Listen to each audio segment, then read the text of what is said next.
if you got it wrong. It sometimes does, and then sometimes I look at it and I say, that's wrong, and then it says, no, it's not, and I go, you're right. I don't need to There's accept an like, this is your invite to life my own now. goddamn channel. Fuck you. Hmm? It looks right. It looks wrong because it's the right spelling of the wrong word. You know what? Fair, fair. Did I do everything right? I hope I did. Alright, we are streaming, and hopefully my audio is not crap. Sounds good. Probably. It's so hard to tell sometimes when my audio is and is not working well. But that's okay. I'll eventually fix my audio.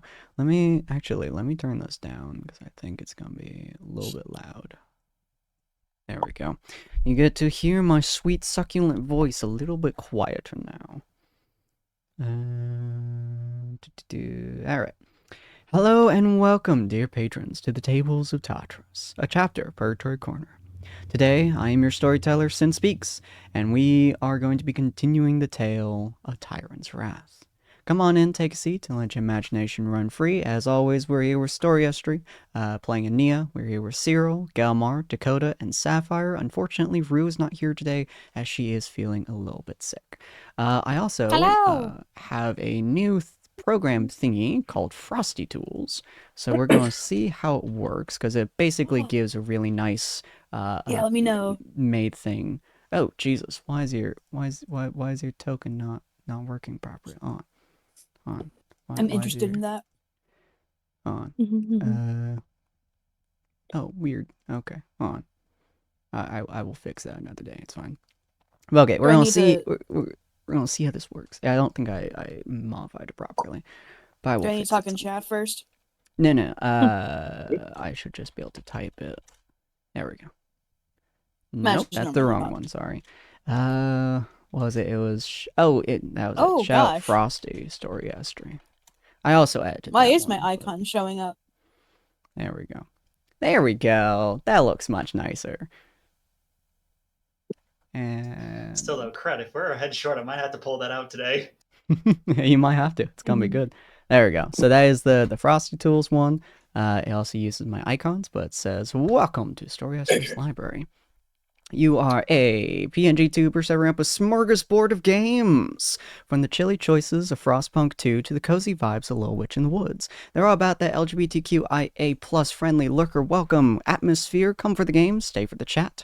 She is a very sweet streamer, and I love being around her and love watching her streams. So go check her out if you guys have not already. But that is a really neat little thing, and It is. I'll be using it for folks that want like properly shout out and shit. But for other folks, I will be using my normal shout out. So if you guys are interested in the tool, it is called frostytools.com with the name .com, like spelled out, not period. So but last episode, we spent a little while inside of Rue's home. We got to kind of see what she wanted you guys to experience. You guys discovered that she was, in fact, significantly older than you guys assumed before, possibly because of her god's influence. So you guys kind of discovered that, realized that her family had passed away while she had been venturing or possibly during other periods of time, and she had forgotten about it for whatever reason. Her book is magical, and it allows her to write down as much as she wants to, but her memory issues from when she was attacked as a child means that, to the best of your guys' knowledge, she is re experiencing almost every day as a new day and kind of reading her notes, reading her book as a new experience most days. So the information that she really wants to keep down, really wants to get through into her head, is usually a slightly painful endeavor, depending on the information that is being processed. So very likely for the last so many years, she has not been able to get that information, get the her memories to really solidify in her head. And so you guys, as the wonderful and lovely team that you are, spent most of the last episode helping her process and helping her really understand herself and how she wanted to get this information into her head, and to be able to sit down with it and to cherish it rather than be afraid of it. After that had happened, a couple of things will happen in the meantime, but since Rue is not here today, we aren't going to go very heavily into what happens with her village. Instead, we're going to kind of gently skip over it. We're going to probably talk about that next week, but we're going to skip over that for now. Instead, we're going to move on to, you guys have gathered up all your belongings. You guys had a very nice party. Whatever had happened, happened. And, but you guys had gathered up your belongings. Ania, you had gotten 3, effectively whiskey bottles, but three glass bottles to replace the 3 potions that you have given the citizens. No, that's not the word I'm looking for. Village. Yeah, the village. Thank you. Townsfolk. The townsfolk. Mhm. That's the one I was looking for. To replace the 3 potions that you gave the townsfolk. I believe Gelmore, you were grinding out some of the metal, some of the rust, some of the dents and issues that had been created from from their general fights against the Timberwolves throughout the night, kind of resting a little bit away from a lot of the town, and just kind of making sure that it's working as much as you're able to, getting all of it to be in good shape. You also were fixing up Cyril's chestplate, I believe, at one point or another. You would have realized that the armor that he is wearing, including his helmet, is what you would consider an antique back when you were first starting to train on blacksmithing. It's old. It's really old. Dakota and Sapphire, I assume the both of you pretty much just hung out with Rue during, most of the day and just kind of partook in the festivities, trying to get your mind off of the next endeavors that you'll be partaking here soon on the boat, and the struggles and Dakota's general existence around her her thing. You didn't convince him to take his helmet off, but as you're pretty much working on his chest plate and trying to figure out, how to make it work, to undent it, you realized how old it was, and then looking at his helmet, you realize they're the same general material and the same rough age as well. But yeah, so you guys did all that. You guys are now heading back to the ship at about the rendezvous time. You guys have about half an hour before you get there based on your travel time knowledge. Is there anything you guys want to do in the about half an hour travel you have before you get back to the ship?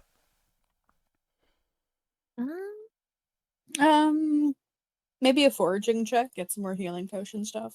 Okay. Feel free to roll nature, I believe. Nature. Mhm. Alright, just a little nature check. I would have said gauge Rue's current status partially, either a masked challenge to a race or something, but that's probably not the best thing to do while she's not around. Yeah, I would say she seems competent. Oh my god. Competent. Complacent? Competent's not the right word, Sunny. No, Composed? No, Complicated?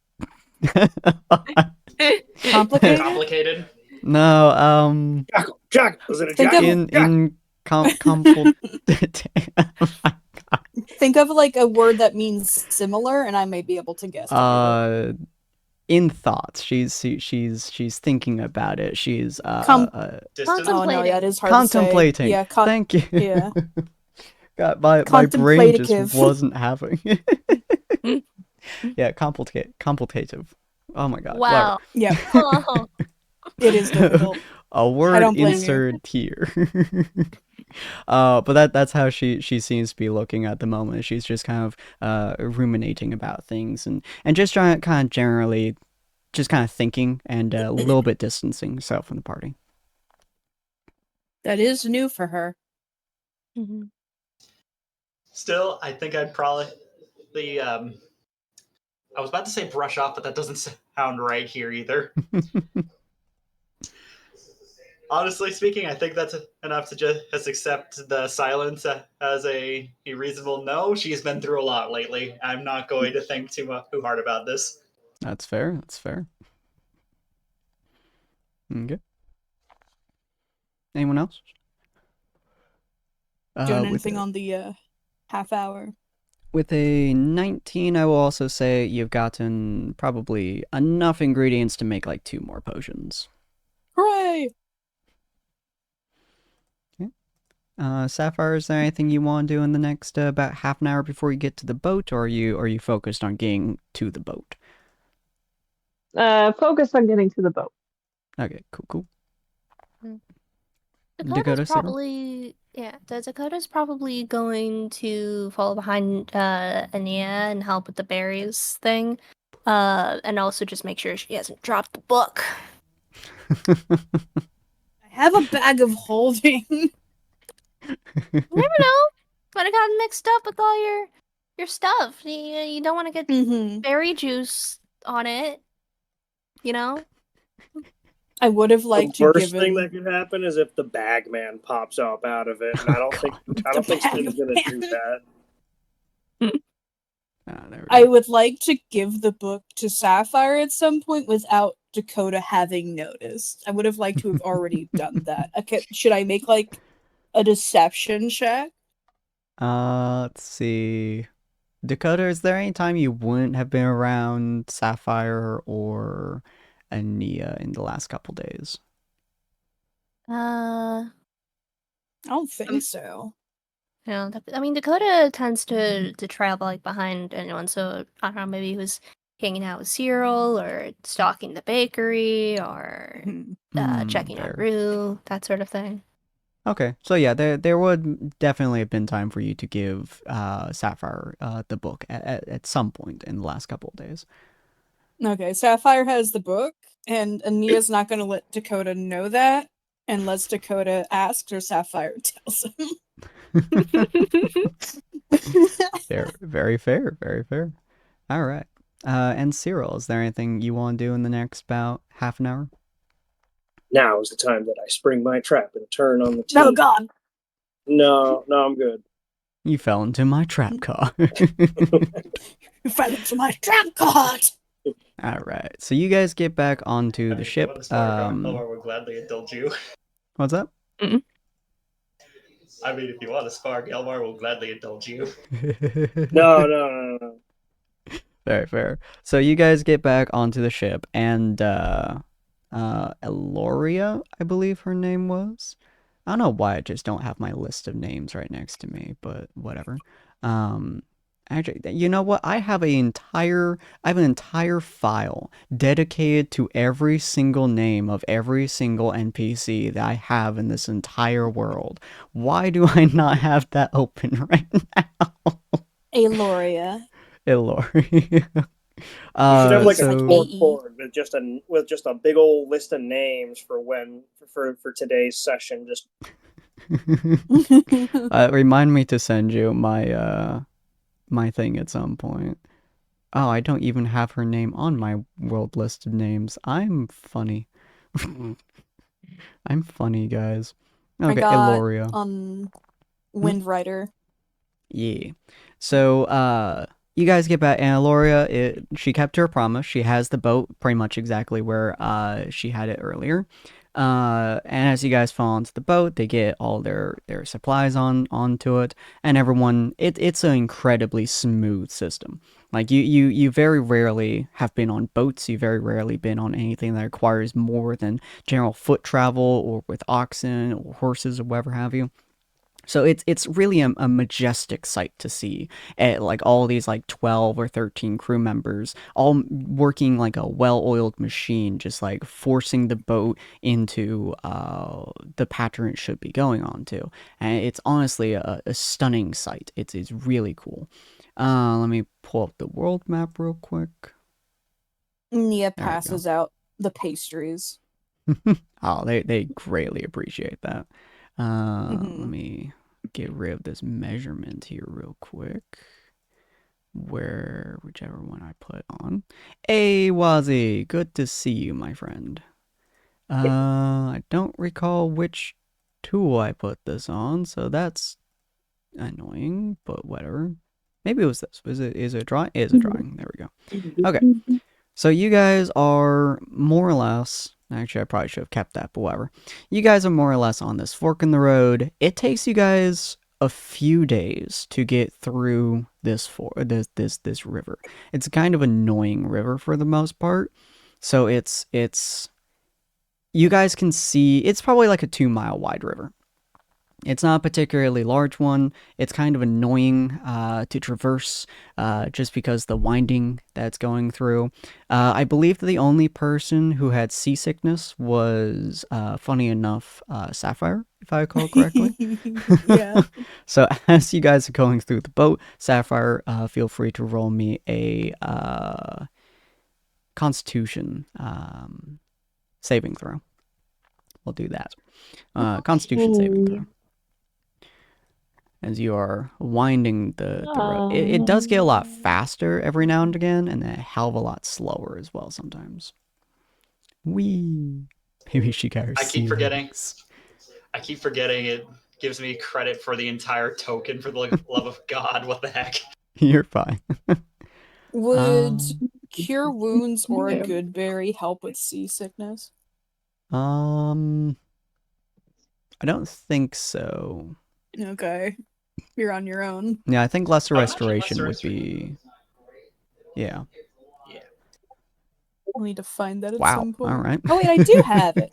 No, I do have lesser restoration. Hey, nice. Okay, let me say Ania moved one of her spell slots over to that probably healing word as a risky maneuver. But she'll have lesser restoration and she might smack Sapphire with that now and again. Very nice. So for the most part, Sapphire's sea legs have gotten under her. She's gotten used to it. It's like riding a wolf, but much weirder. So eventually she kind of gets used to it. As the rapids like speed up severely, you kind of feel, or at least Sapphire kind of feels like it's a lot more uncomfortable, and then that's when you would like smack her with your staff to kind of fix that. But eventually, after another couple of days, you guys get through the winding area, and you guys finally get to the particularly large expanse. Now, you guys, if I recall correctly, wanted to go upwards to Crimson Claw Ruins, correct? Mm-hmm. I Okay. think so. So we're gonna say you guys get about here-ish. So right before you guys get on that turn. It's been probably about 5 or 6 days so far of just constant travel on the boat, having to wind around the river areas and deal with all that has definitely been annoying, to say the least, and has definitely been causing a lot more trouble for the group. So as you guys go there, Eloria, she kind of like, she has a frown stitched into her face, practically, as she's like slowly kind of turning the boat. You guys can see it's a really, really, really wide river. You guys can't even see where the end is, but you can see her turning the ship. What? What was that, Sarah? No, I didn't say anything. Oh, I guess your microphone caught me. But yeah, so you can you guys can feel the boat shifting to the right. Very familiar feeling as the last couple of days. But you guys do see this landmark right here, a little bit to your right, a couple miles off. And you know that she is turning pretty much around that more or less. As she does, she is just not having a good time. Her face is the pinnacle of irritated, to say the least. Pretty much everyone can see that she is not happy with something. The clouds seem clear to the best of y'all's knowledge. I don't know if any of you are avid weather carers. Any of you guys have spent a lot of time dealing with the weather or looking at the weather in character? I assume star druids would know a little bit, especially to know when is good conditions to looking at stars, or when there's going to be a spell of like there's no star contact for a few days. That's fair. Roll me nature. Mm-hmm. Nature check. Let me see. There it is. Another nature check. Ooh, Oof. and I also need to do my 1d6. This is just my... So with a You 9... could ignore that, that's for me. Okay. So with a 9, you just see clear skies. That's pretty much all you see. You get like an inkling, like your hand is starting to get like slightly stiff. And you know, like sometimes that happens before like some smaller storms and stuff like that. But for the most part, it just seems fine. But you easily do notice that the captain's face is, well, it kind of looks like she's about to go and kill someone. Have we been like given permission to like go and talk to the captain whenever we want, or is the captain like away from us most of the time? You can pretty much go and talk to her whenever you want. The boat's rules for the most part are if you're in a dangerous situation, like if she's actively like avoiding rocks and shit, you talk to her, someone's gonna beat your ass. You've seen it twice. Especially on because there's a lot of rocks and shit in that river pattern. But aside from that, like don't interrupt the crew while they're actively like positioning themselves. But if they're just cruising, I mean, talk to them, the more the better. Just makes the time go faster. Is she in work mode? Not really. She just has a scowl. Okay. You guys are just cruising at the moment. There's nothing around you for miles. Ania will sidle up and be like, "Is everything all right?" Yes and no. Depends. The weather's not happy today. You look a little bit worse than simply not happy.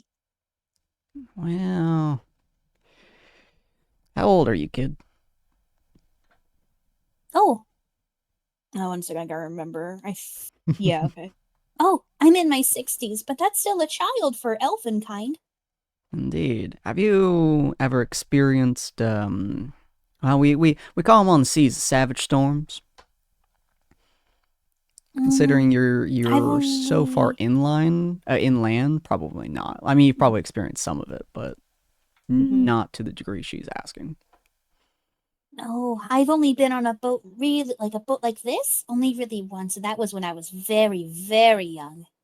Ah, well, there's a thing in the sea travel. It's one of the reasons we don't go out onto proper sea. That happens every now and again. Sometimes the weather gets kind of a bit crazy. You're a druid, you know how magic affects weather and stuff like that. You get the magic flowing into the weather, and then it changes the density and some of the properties of the weather and stuff like that, yeah? Yeah, so when you're on the ocean, there ain't nothing that stops that. So sometimes the storms gets, well, savage, hence the term savage storms. You can... I'm supposed to taste it. She's clearly trying to describe it to you in terms of sailor talk. But she kind of like looks up and like you see her tongue flick out and lick the air, almost like a chameleon. And she's like, you can taste the electricity in the air. Then he will nod and listen. So, when you're on the sea for long enough, you can kind of just tell when there's a storm approaching. Sometimes it's feistier than others. I will have all 5 of you, real quick, roll me a d6, if you would be so kind. Ooh, another d6. D6.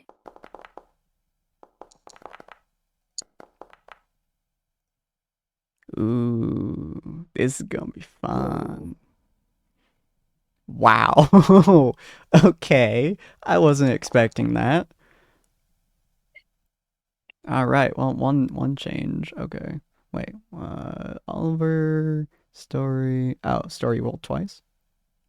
No, the first Oh, one okay, was that for was the my first one. Okay. yeah. So the one for And this one is 3. 2. Cool. So 2, 4, 2, 3, 3. Interesting. So let me bounce up in this chat here real quick so I know what I'm doing. How many is that? That's 1, 2, 1, 2. Okay. So that's 2 twos? Yes, 2 twos, 2 threes, and a 4. Interesting. Okay. So that's going to be oh, this is gonna be interesting. Okay. So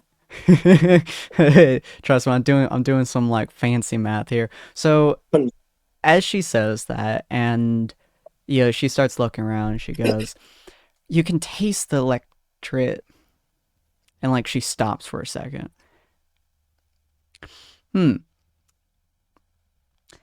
Shit. What's wrong?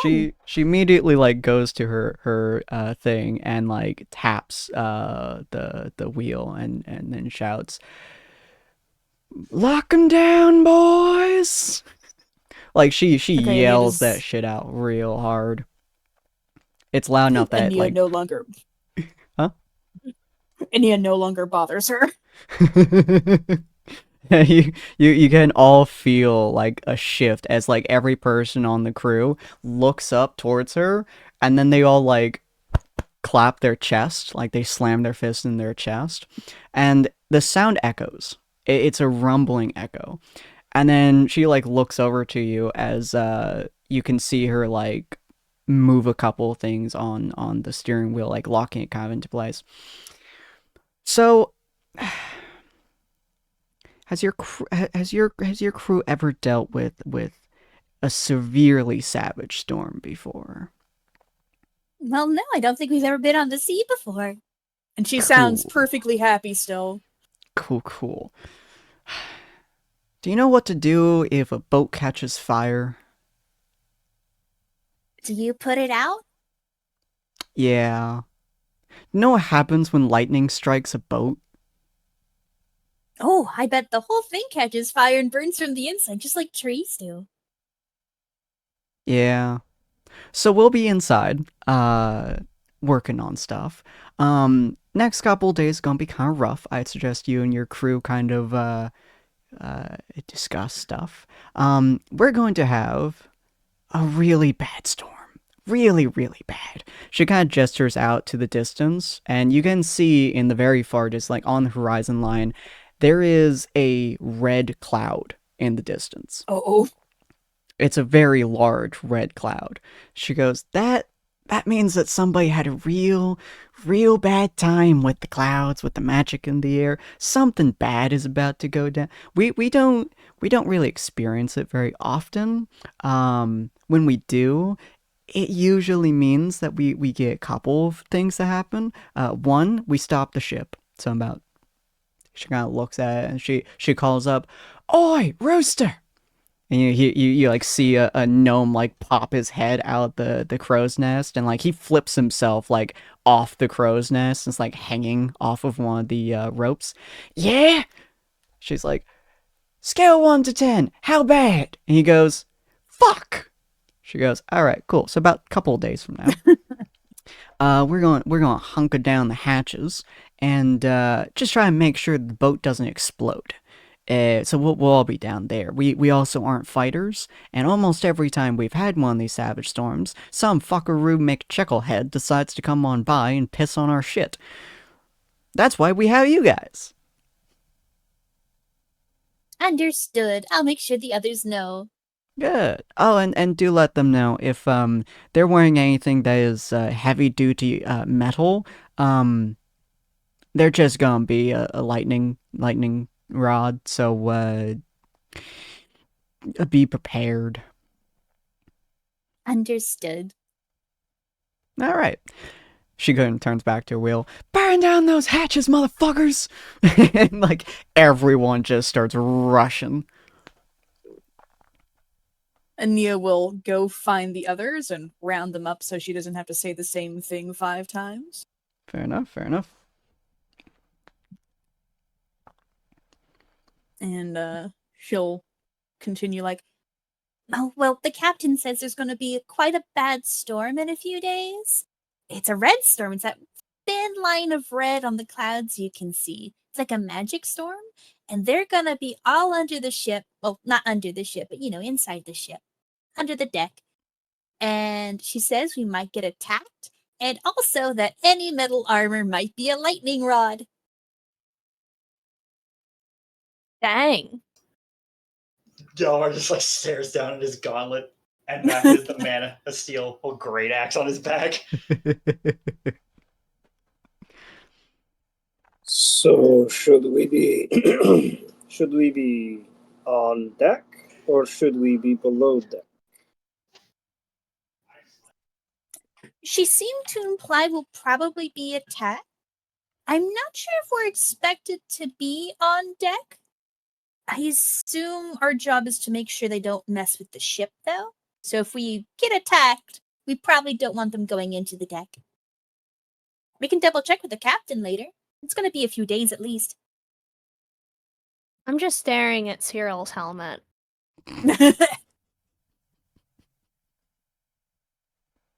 So, Do you have a leather or cloth cap under that? yeah. Sorry. Huh. No. But I think it should be fine. That's what they all say, sir. Mm, You can always stay under deck, unless we really need you. I would rather not. I would rather not leave you all. Delmar just like stares back at his back. I think I still have the ruined leather armor if you have the time to wait for that. Not that I can really shape that, not that I have the tools to shape that myself. Sapphire I think says, I will "What about just have Rue?" Yeah, what about, the good mess? She's kinda kind of decked just out. sitting off to the side, thinking. Rue's been a little bit out of it. Maybe we should keep her under deck and she can look after all the crew. They said they're not really fighters. Worst comes to worst, they're going to need someone. And to be able to keep their spirits high and mend any injuries they might obtain. That would probably help distract her too. Ania will like half whisper that. Giving her something good to focus on. Mm.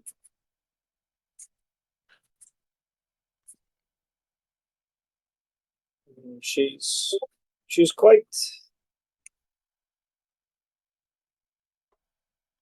That's a good point. Yes, she is the most covered in steel. I believe she exclusively used metal weapons too. Then Yep, again, bow axe and light crossbow. Then again, aside from the mast, I think I'm the tallest one here. Have you ever been hit by a lightning bolt before? Maybe Rolls for history. I've been You may be I've the tallest been- among us I've before been- thumbing out towards the like- crow's nest. But I've been attacked with lightning you may be the tallest among us, thumbs towards the crow's nest. But I think that one's more likely to be hit. He did If say we put mast. if we put something metal at the top, maybe we could convince what is What is his name? Which one? The bilge rat that lives in the crow's nest. Rooster. That one. Maybe we could convince him to tie something off to the top. Something metal that would attract the lightning first. That would really harm the boat. Only the top of it. No, the top of the boat has all the sails. It's cloth, extremely flammable. What I can do, 1 sec, Cinder. I do have a spell that may let me take control of the storm for a while. I don't know how well it will work on a magic storm, though. Think it's worth a shot. I can at least try to avoid it from hitting the ship. Or any of us. Seems a strong boon. It does require concentration, though, so I will need to be protected.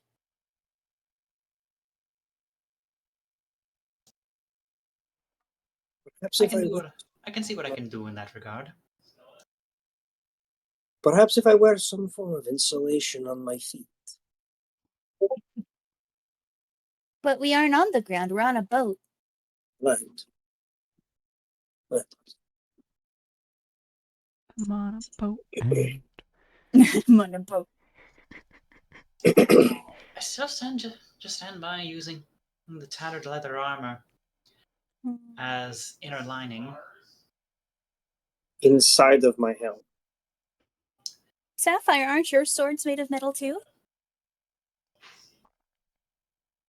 I think the only one among us who doesn't have any metal on them is you. Does my gun count as metal? Does it? Above game, I have no idea how warlock weapons work like that. I will also roll a d6 for Rue real quick. So that was Does the boat have several sorry. entrances into the lower chambers? There's just one, which is this main. Okay, cool. Yeah. Easy to defend then.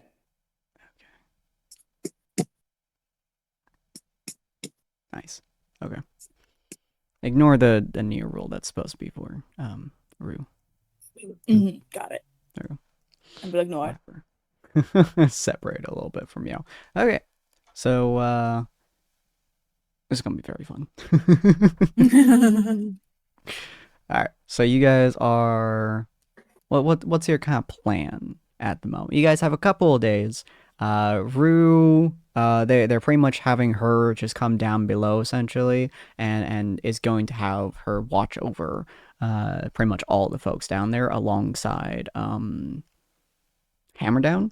The captain pretty much tells you guys that if something does attack the boat, she's gonna need you on deck. Hopefully, you guys don't get hit by lightning, or the rain hits you or anything else. So just be careful. And put out any fires that pop up, because they're not going to be able to until it gets down to the below hall. And once it gets to that point, it's really hard to stop them. The captain, however, will be on top of the ship. Okay.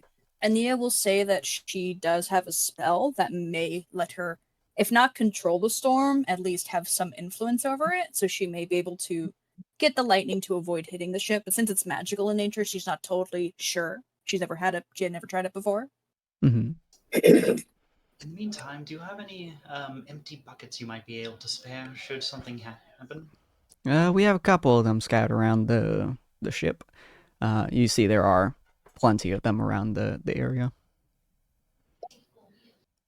Could be the perfect tools to at least slow it down a bit. Leaving him out in the rain ought to help fill them up. He says, picking up the couple that she's gesturing to and moving them up towards the top deck. Enya will take the opportunity of buckets coming up, and she'll like look up at Cyril and be like, If it's a wooden bucket, you can put that over your head instead. Dakota nods. Good idea. You know, I think I do have a way to deal with this. Although I will wait until I need it before I use it. Okay.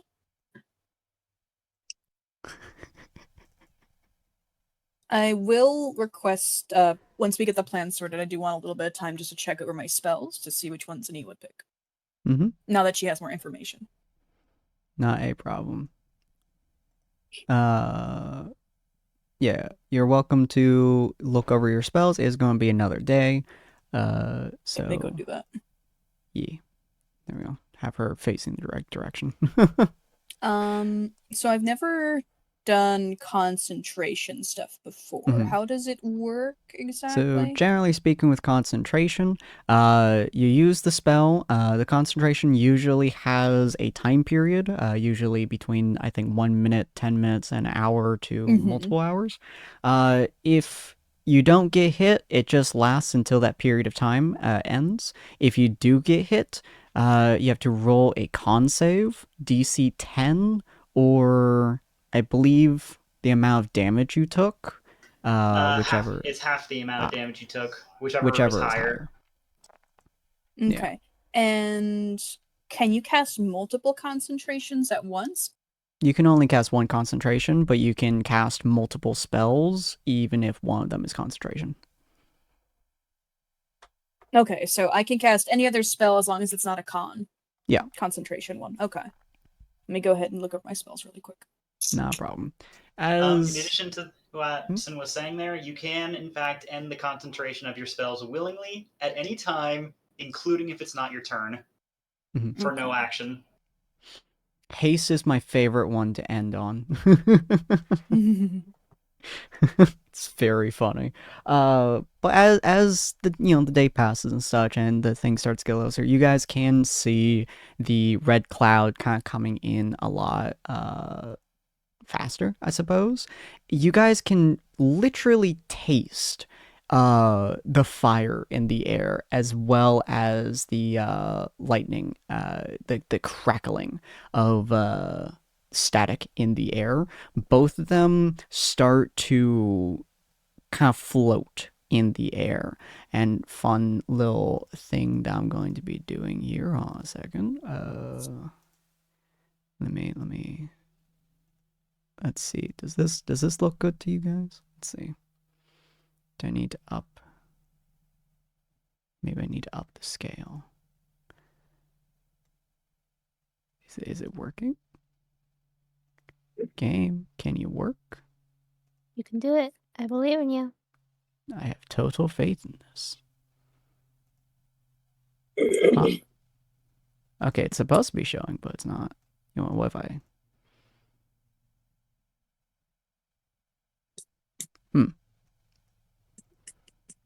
This was working just last night. I was giggling. Hold on. Does the fog work? You literally fog. just tried the fog. I just did the fog. Why is the fog not working? What the crud? I Is it 'cause the literally game's just did paused? it. Oh, We'll maybe. just imagine the fog. There we go. I mean, I'm pretty sure that the game was paused when he did it the first time, though, as well. I feel like I did. Okay, hold on. Let me refresh. Dude. Why did my thing be weird? That was odd. Okay, there we go. So we'll pop that out on, ladies and gents. Sorry, it's kind of scuffed, but that's okay. And let me move my Tyrant's chat again. There we go. Okay. Now maybe, just maybe, this will work. Hiya. No. No. And the hiya! And I kick her, sir. Hiya, fog.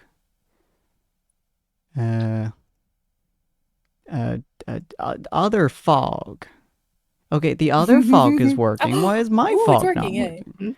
There we go. Oh, There's the fog. There, we see it. Yeah, but I see it. where's my other effect? Where's my other fog? Did you have one for rain? I do, yes. I had like a bajillion cool things. I do. I was don't turn on embers. Aw. Guys, it's being scuffy. I don't want it to be Technical difficulties are part scuffy. of the game. We'll figure it out as we go.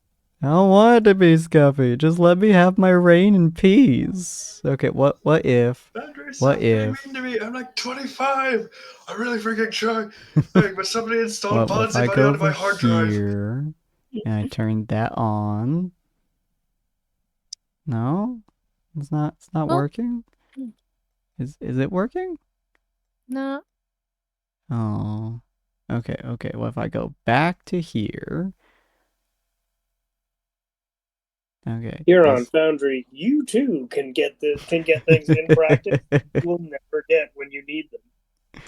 If you guys have ever wanted to see snow happen, well, too bad. You guys don't get my awesome snow effects. I'm just don't curl up in the corner and cry. How about that? You know, okay, hold on. What if we're gonna give it one last college try here. All right, we're gonna manage modules. We're gonna go over to FX Master. We're gonna turn it off. Reload the world. Here we go. What I do for immersion. Wow. Oh, And it Ooh, refreshed on Even me. my I window was just just refreshed. Yeah, I was it just refreshes the whole game. DPK while Rue was gone. Dang. Don't worry, I will pull off my thick gloves and I'll burn the whole world down. Once Just to it get some gives me my fog game. effect. Give me my fog effect. I want my fogs. You had fog. Totally worth it for the fog effect. Hmm. Do I need to refresh? Let me try. Okay, I did this You're like starting- 12 times yesterday. Cindy, you're starting to fly too close to the I sun. did it 12 times. Yes, I refined this shit. I was working on it. No, I Icarus, did it come well. down. It's too high. The sun's not worth it. You better not I will fucking end you if you I now it's just swear not to loading. God. Yeah, it's I not loading. swear to all that try. is holy. I will break you. I will injure you. You already if you... did. Oh my God. No. Oh wait, Don't no. break. Don't break. It says the I've site got a can't be blank reached. screen right now. What the fuck do you mean Yeah. the site I just can't said- be I just- reached? Yeah, I was gonna say I just hit refresh. I just got this site cannot be reached. It What took the too fuck long to do you respond. What the mean? crap? Oh, I just got the same thing. Yep. We're gonna What start over. I think Can't we're do going to this have me. to just accept that today we don't get to see special effects. Do you think If somebody it just decides You might not not be to able to load, you guys roll. don't get to see my game. We can't even play if we don't get it to load. No, go back. Go back to my game. Do we have our character sheets saved anywhere else? Yeah, I have them on Notion. Okay, good. Wait, I haven't I restart this shit like 12 times fucking yesterday. Like I did this repeatedly just to make sure it worked so I could do this. What you mean didn't I try broke it. it? You didn't try How- with people on. God, why? I even showed you the cool thing before we started. Still not loading. Oh my God, I think I broke. How did I break it? Are you able to How go did to I Foundry break it? at all? Maybe it No. updated without you knowing. Fortunately it can't. Oh my Okay, God, so- I think I broke Han. Oh, how do I fix this? Han. If this had broken yesterday, I could have fixed it by today. Fuck. We'll have to take a quick recess. This is what happens when we try fancy. I tried to be fancy. I tried to be cool. I tried to make it work. It worked awesomely, and it broke. Fuck you, game. Okay, Maybe I okay. should We'll just have quickly see if our maybe I should just see if I can quickly throw together like a what's it called? Like a transparent layer that you can throw over the top, that just like looks like raindrops, one that looks like fog or something like that. I don't know. Yeah, I think I may Um, have actually um broken my campaign on. we could have the party sit and talk a little bit, like maybe the day before, while Sin takes a recess to try and fix it.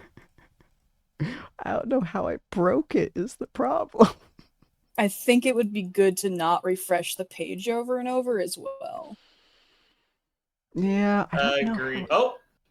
Oh, it looks Oh, like mine started trying to refresh on its own. I think whatever he's doing is doing something. I'm not doing anything. I'm just crying. I'm praying. Pray harder. It's okay, Sid. It's okay. Crying As is the a storm reaction. rolls in, we remember our conversations. It's been so Before. long since I've tried redoing this that I legit I'm not to remember how to redo this. Okay. So what we're gonna do today, because I need my fucking sheets to be able to do combat. Unfortunately, ladies and gentlemen, we're not gonna be able to do combat today unless it magically restarts itself. It might just take a few minutes. You've It only might. given it It like might. 3. Yeah, well, you know what? We'll give it another 10 minutes. You guys, we'll have you guys sit around a campfire. I mean, the Campfire. the mast that's clearly not on fire. Yeah, you guys get the world around you is getting a little bit dark. It tastes like fire. Electricity is bubbling all over the areas. You guys can see that there are many whirlpools starting to be formed around the ship, which is why the captain's, standing there at the helm, kind of moving the ship around. There's a lot of different water spouts, vortexes are moving around the area. So she is just hardcore focused on making sure ship just goes straight. But you guys, you're just kind of standing there waiting. It is starting to rain really hard as well. Winds are slamming into the sides of the ship, and it's like pushing the ship a little bit. Random fires just kind of like spark and then quickly get smothered by some of the rain. A lot of the smoke is starting to rise off the ship as well, and so there's a lot of stuff that's happening all over the ship. This would have been so cool. So mad. This is bad. I can only control the storm for maybe 10 minutes at a time, and I can't do that all the time either. Maybe a maximum of 30 minutes. I just imagine in the middle of the storm, a lot of the raindrops that have just landed on Gelmar's face are just like freezing. I don't think I'll ever understand how on earth this keeps happening. How on earth what keep happening? I could have phrased that better. Sorry, I take that back. I never knew that storms on the oceans could be this intense. Just as a physical icicles of snow starting to hang down from his chin.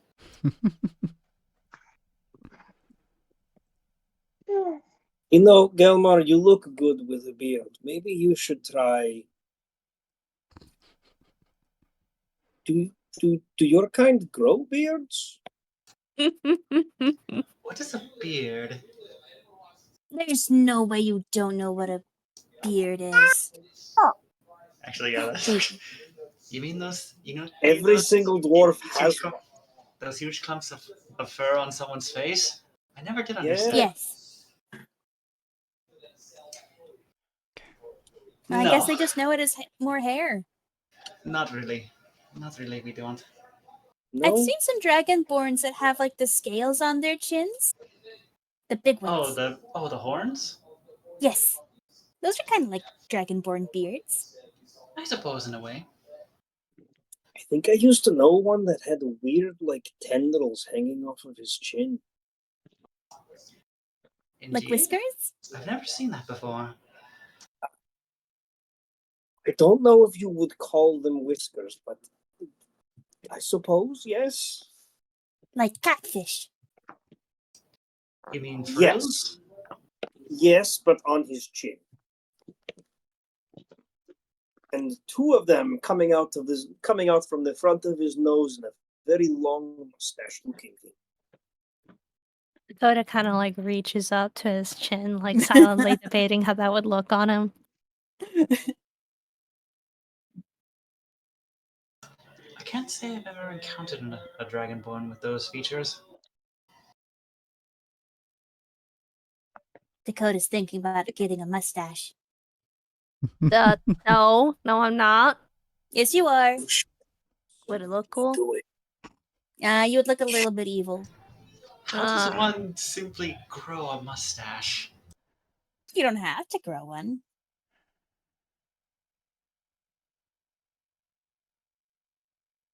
I think it's the kind of thing that like chooses you, you know, over time.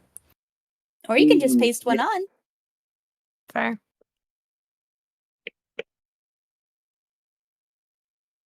Like makeup. But mustache. I feel like that'd end up being a rather uncomfortable process. I don't think makeup's supposed to be uncomfortable. Really? Have you never drawn on your skin? I have scales, miss. Oh, true. Well, Can Dragonborn get tattoos? Oh, can they? Galvar just shrugs. I've tried drawing my runes on them a few times, but they never seem to work. Really is a shame, he says, staring towards his glove. I wonder if you were to brand it into the scales. That would hurt. Oh yeah, that would hurt. No question. I'm And all sure that Rue could help you through the pain. And the flexing of the fingers would consistently stretch it out of shape, which would break the That's why you don't spell. put it on the hand. Even more than just the hand. Have Still you gets like stretched regardless of which way you move. Listen, wherever you're thinking about putting your tattoos, he looks down a little bit. Wherever you're thinking about putting your tattoos, you might want to keep that to yourself. Galvar now gives him a confused head tilt. Druids have all sorts of tattoos. Do tell. Do you have tattoos, miss? No, not me, but there's many different druid sects. And some druid Oh? circles have yes, some druid circles have more tattoos than others. Why is that? Well, Do they can they mean not share different them? things. Share them? Between circles. Isn't that how you divide yourselves? Well, it's like how the orcs were how Cyril talked about the orc tattoos a little bit. It's not for the same reasons though. A lot of them will get different animals. For example, wolves and such. Hmm. They're more of a bit of individual expression and also for protection. So for example, if moon druids like to do this a lot, I think, you would get a tattoo of perhaps like the suggestion of a wolf, and then you would have protection from wolf spirits and the like.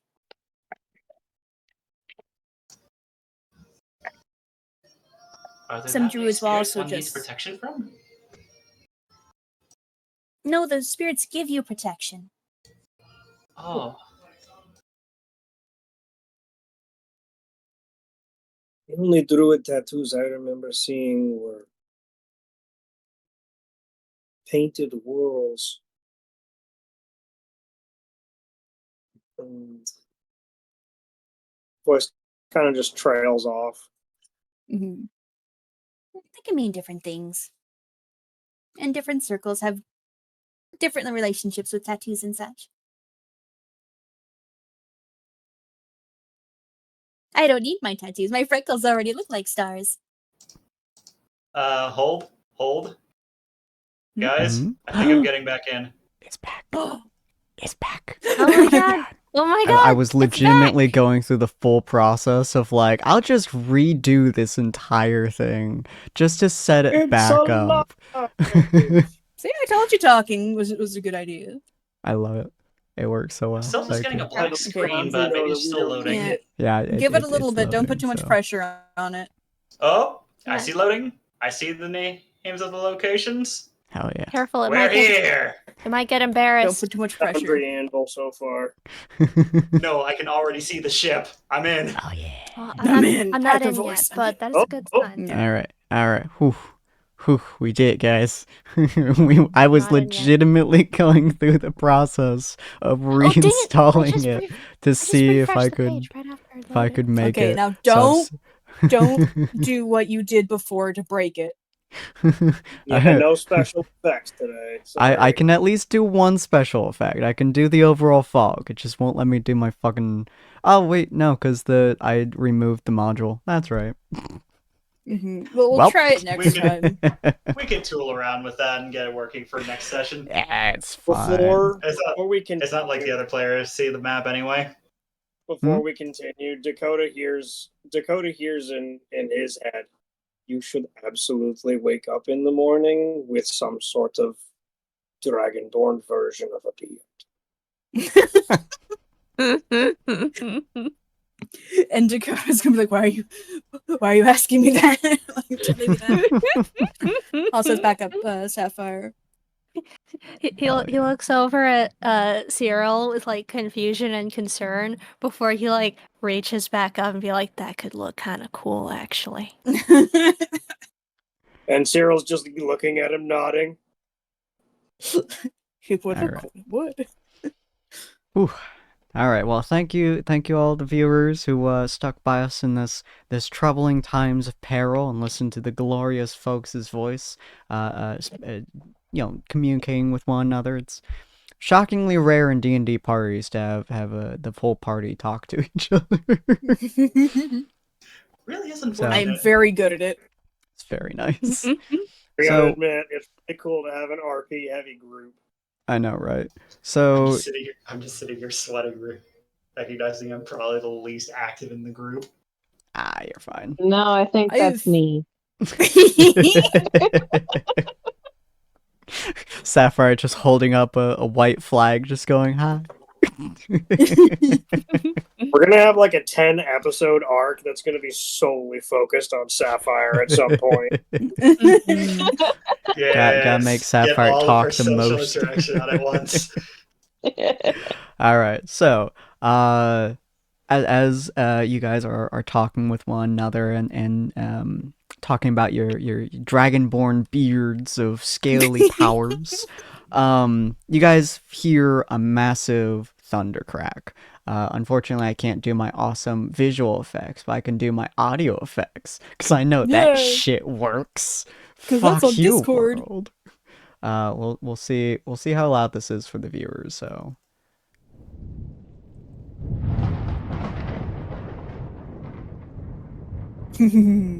Oh, it sounds so good. It sounds so good. I'm gonna have to get like a sound effect of like bone snapping. Just play it at like a weird time. Doesn't your lo-fi game Awesome. have sound effects you can adjust toggle? Fuck, you're right. Wait. I've Fuck, had it. I've played it before, so I know. Holy shit! Holy shit! gosh. Hold on. Let me pull that shit up real quick. Hold on. Yes. There's sites that do that too. Yes. City, You can don't just have, break like, it again. I'm not breaking shit. I'm I breaking was my gonna say, I don't computer. think it's gonna be breaking his Foundry, considering it's an external program. Don't That is- worry. If never my know. Yeah, but computer it could cracks break in Discord, half and from then the you're really excitement I screwed. have, it'll be fine. I It do have won't to go wait over for my Discord game to load. though. It will go over stream, but not Discord. It should go over both, I think, because my my microphone thing should be capturing my full desktop. It ignores my Discord because it's on a separate audio Okay. thing. But we'll see once the game... My game always requires me to load it up twice, and I don't know why. The first time just weird. never works, and I'm not really But sure why. for those of That's you who don't know the game, it does have a soundscape feature, so you can like raise the sound of rain and optionally have thunder, and you can adjust how loud it is. You can have wind effects, all that sort of stuff. So Sin can organically like add more thunder or less. Hell yeah. If you guys have not seen the game before, I 100% suggest it. It's called Spirit City Lo-Fi Beats. It is primarily a productivity tool, which is super useful. I do actually use it quite often when I'm writing, or when I am needing to do a bunch of things at the same time. I use it to hyper-focus me, which is super, super useful. But let me... Here we go. You guys might be able to hear that. Let me know if you guys can hear those. Let me... I hear a Well, I baby. heard that. Let me Raise the turn baby noises, Cindy. that up. And that up a little bit. That up. Turn down. No. Rick probably has PTSD from the last time there was a baby in it. That was a Uh-oh. good time. I don't know that story. Oh, I used to be a stepdad for 2 kids. Aw. Yeah. Very sweet kids. One was I raised her between 0 and 1, and the other one was 3 to 4, I believe. Mm-hmm. Oh, that is coming across. Oh, that's nice. Is it coming across to you guys too? It should be coming through my microphone. I think I vaguely hear. I don't hear a damn thing. A little bit, I guess. I think your Discord mic filter is considering it to be background noise. Yeah. Unfortunate. Stream can hear it, I think. Let me good. turn it on and see. Yeah, it sounds like stream can hear it. I got fireplace going, which is super cool. Dude, I could totally have like a cozy fireplace sound the entire time. Stream can hear it. Let me up the rain. There you go. And then we'll how's the soothing wind? Ooh. There we go. There's the thunder. Yeah. I think I can only hear it when you talk. Oh, probably because it's going through my voice. Let me see if I can. You win. Okay. Don't spend too much effort. You My guys brain hear that? is dry. Oh yeah, we can hear it now. At least Okay. I can. Very Turn quiet, but down that's my fine. input sensitivity. So it probably means you can hear like everything, but that's fine. Oh, it's so cozy.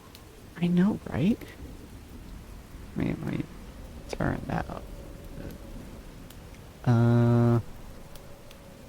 Forgot how There cozy we it go. is. Okay. In the future, there are websites that will do the same thing that you can grab. And now that I look can at play options of the those. sounds on my desktop onwards, that's nice. Okay. Mhm. So, this is kind of what you guys are hearing. You guys are hearing the wind whipping around you. It's not quite as fast as I would be hoping, but you guys can hear the wind just kind of whipping past. You can hear fire embers crackling around the area, and you guys can hear the rain. It's just pouring down in sleets. I think that's the word I'm supposed to use. Sleets of hair? Sleets of rain? Sheets? Sheets? Sheets. Yep. Pouring down in sheets all around you guys. So you guys are just getting absolutely drenched. For some of you, like Ania, it's not too bad because she's wearing an actual cloak. Same with Sapphire, who's wearing the elven cloak. But generally, for a lot of you guys, it soaks into you, and it's just not very pleasant for the most part. How thick is my poncho? Probably decently thick, not like exceptionally though.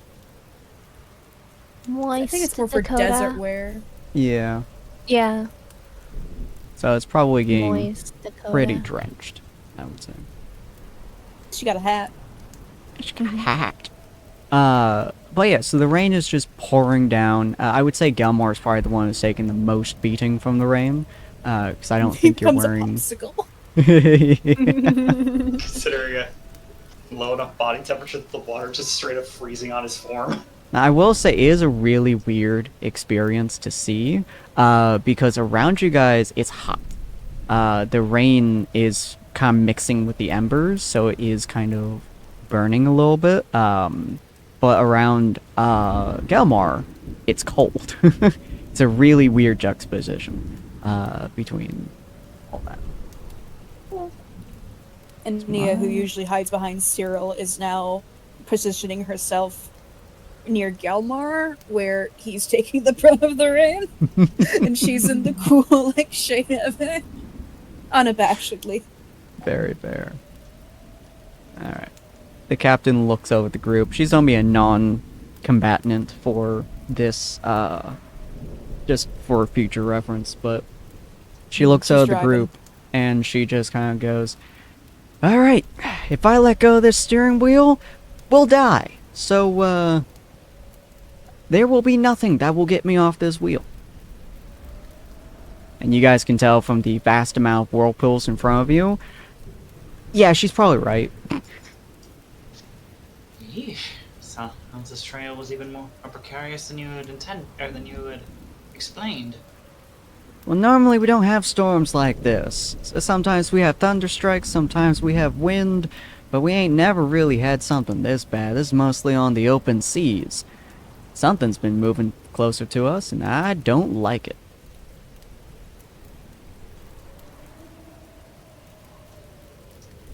In that case, we best keep an eye out from the sides. Perception check. Do I see anything on the seas? Feel free to roll me a perception check. I will say it is starting to get a little bit darker. Things are starting to get a little bit more difficult to see. So I will say roll a high DC perception check. Can I cast dark vision on myself first? Ooh, interesting. How far does that extend? Let's see. It lasts 8 hours. Touch a willing creature out to a range of 60 feet has dark vision. Okay. You're welcome to cast it. This ship itself is, at least map-wise, about 150 feet long. So you aren't going to see too much. It'll help it'll help for the rest of the night, so I'm gonna go ahead and That's fair. cast that.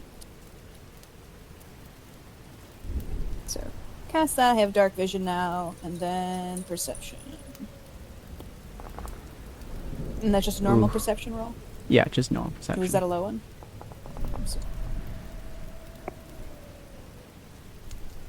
Where'd it go? I swear I just saw you. Was it set to show only to DM? No, that would I thought I rolled it. It looked like it too. I'll roll perception too. Dakota's paranoid. He'd do it. Oh, wow, okay. Why didn't it count yours? She sees everything. or he sees everything. If my you bad. saw it too, then I'm fine with that. Yeah, that's what I saw. I don't know your bonus. Oh, maybe it's though. because I didn't apply active effect on dark vision? Maybe. But if What's someone your explained why it bonus? wouldn't even appear in the chat. My bonus for perception is +7. Okay, so you would have had 9. Sapphire, wow. Good lord. Oh. Who would Sapphire get? Oh Ooh, my 23. All right. Sapphire once again Wisdom having the of using best my fucking friend. aim of the entire crew. Ania has the I'm best just looking sight. the wrong way. Yeah. Ania has I'm by looking and the far wrong the way. best sight, but when it comes to fucking sniping shit, fucking Sapphire has it down lock. Oh, and chat, do let me know if I sound too loud. I'm trying to adjust. So you guys are seeing, it starts to get a little bit misty around you guys, and it starts to form around you. And there's a lot of weird things that are starting to happen, but as you guys are looking through the areas, Ania, which side of the boat are you looking on? Let me look at the... oh, no, I know what the map looks like. So, we're doing angle. I would like to look off the left side of the ship. Okay. Oh, my voice is always speaking. That's weird.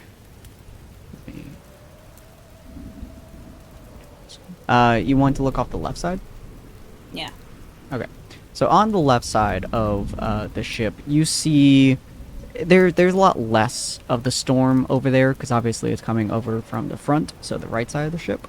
But it's starting to float over and pass over, and there's a lot of different fog that's approaching behind you guys. You do see what looks to be a very small, almost rowboat for a second before it disappears into the fog. Sapphire, which side are you looking at?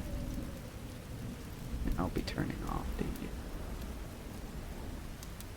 the starboard. Okay. Okay, so that is. Sydney looking up what starboard does. Ignore that. That's why I have my voice on mute constantly. Thank you, Sapphire. Shut. Would have been really hilarious if we had all shown up prepared with like naval jargon, and Sin just had no fucking idea. I should have done that. I just be like, oh yeah, you know, it's fine, it's fine. So I looked. I just looked up that word. I had to figure out what side I was trying to look at. I was like, I know starboard's one of them, but what side is it? Yeah. So as you're looking down the front, with that 23 that you have gotten, I will say that you're looking at and you notice something really, really weird. The rain isn't falling always down. When you're looking at the distance through the storm, through the embers, through the random lightning cracks, through a lot of the other things like that, you see the rain bouncing off of something. And you're not quite sure what it is, but it looks like something is flying in midair.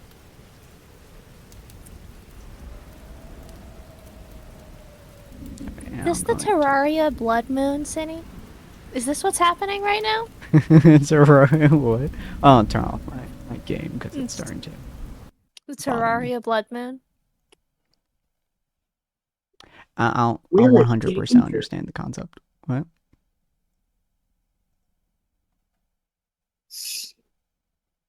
I'm confused what you mean, Dakota. Please continue. No, cause red sky, weird rain things are flying in. No, but I like where you're going.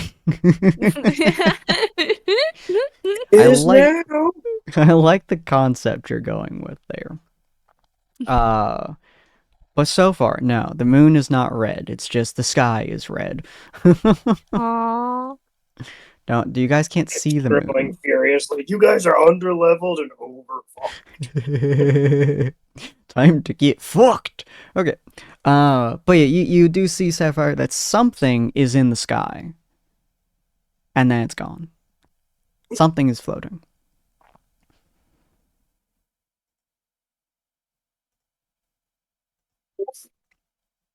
Cool. Sapphire lets everyone know that she saw something floating in the sky that the rain was bouncing off of.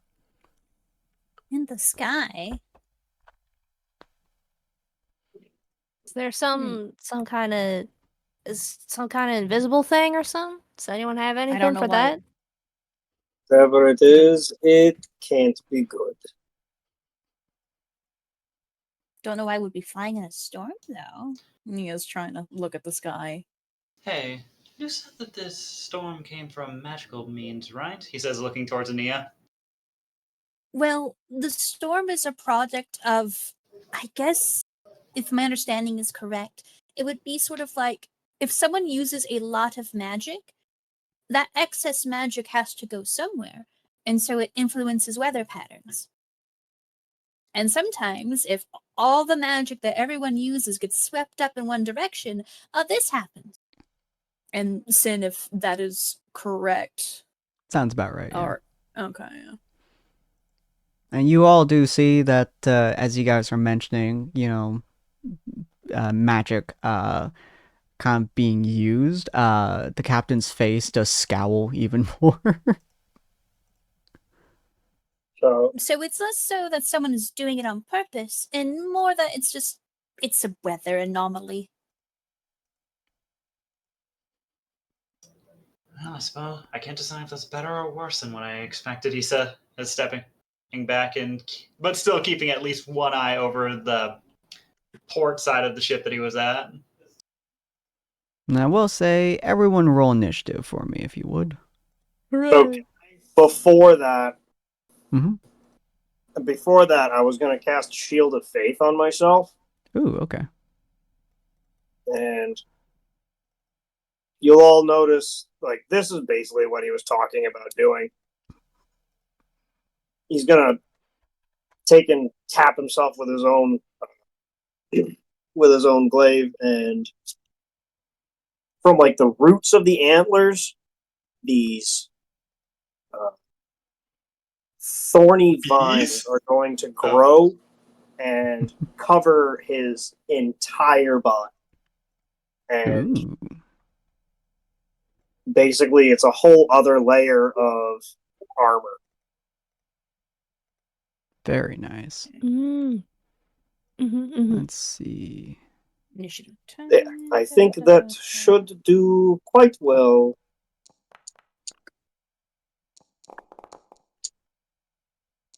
Shield. Can I true Ooh. strike before I roll initiative? You are more than welcome to. Nice. Kalmar and Cyril hitting the same number.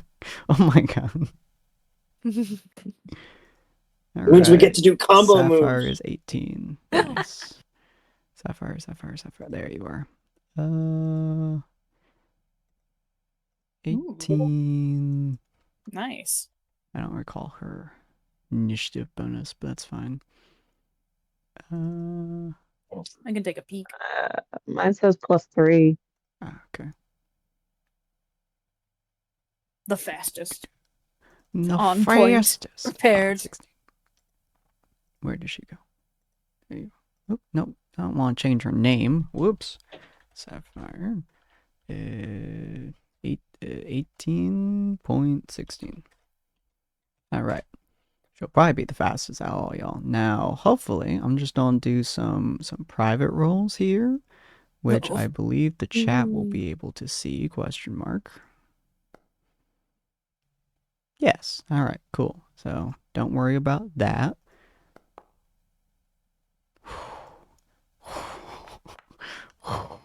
Okay, that makes sense. Yeah, that makes sense. Okay. Did Dakota roll initiative? Yeah? Yep, 14. Wait, I did. Yeah, 14. Oh, okay. I don't see it on mine. Weird. Things are acting up. Odd. No, I see it on the stream. Well, I won't look at the stream. Let me just look at your thing real quick.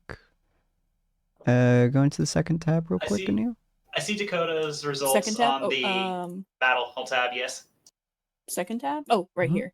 Ah, There you there he go. is. Yeah, there's all 5 of you. Yay! Okay. So, okay. So the fog is getting pretty dense at this point, I'll say. And there is a lot going on at the moment. Is there anything that you guys are doing? Are you guys spreading out at all? Are you guys moving around at all? Feel free to move with your characters as much as you like to at the moment. Just so I have a general understanding where you guys are going to be. I will move Rue. So we know there's a boat coming and there's something flying. Yes. Ania didn't mention the rowboat. Okay. Oh. She, yeah, because so it was a tiny boat. Mm-hmm. Ania would have likely mentioned she thought she saw something, but it seemed really small and she wasn't sure what it was. So okay. It looked like it was following us. So in character, you guys would know that there is something on the seas, which could have been one of the whirlpools, and then there is something flying above the sky that Sapphire saw. Gilmar, do you know how to operate that ballista? Well, there's no better time to try, he says, looking around for larger bolts. from our boots. you do see some pure metal bolts lying around, all of which are currently crackling with electricity. I'm just gonna grab one and try and get it into the slot as quickly as I can. Roll me Constitution save. Motherfucker. Yeah, that's what I figured, but I had to try it. Oh, dang. All right, cool. So you are able to grab it. It burns your hand a little bit. Take 2 points of damage. As you grab it, you can feel the static of the air itself, pretty much like leeching off of the metal directly onto your hand through your. I'm assuming you have both gauntlets on. And so you're basically speaking, I only have one gauntlet. There's just leather gloves underneath it. Fair. Yeah, so it very slightly burns you through your leather, but you managed to put it onto the ballista really quick. I will roll for environment real quick. All right, cool. The environment does not fuck you. Okay. Oh, nice. Ania will stay near Gelmar because Gelmar is less likely to do the dash stepping that Cyril does and goes all over the place. Gelmar tends to stay in one spot. So Ania will be near Gelmar, but as she sees him messing with the crackling bolt, she's not going to be like next to him, but maybe like a little bit near those boxes or whatever, but also near Gelmar. Like Okay, in zone 2 or in zone 3? I don't see zones. Oh, shit, right. I apologize. Hold on. I forgot I have them on the GM layer. Let me just fix that real quick.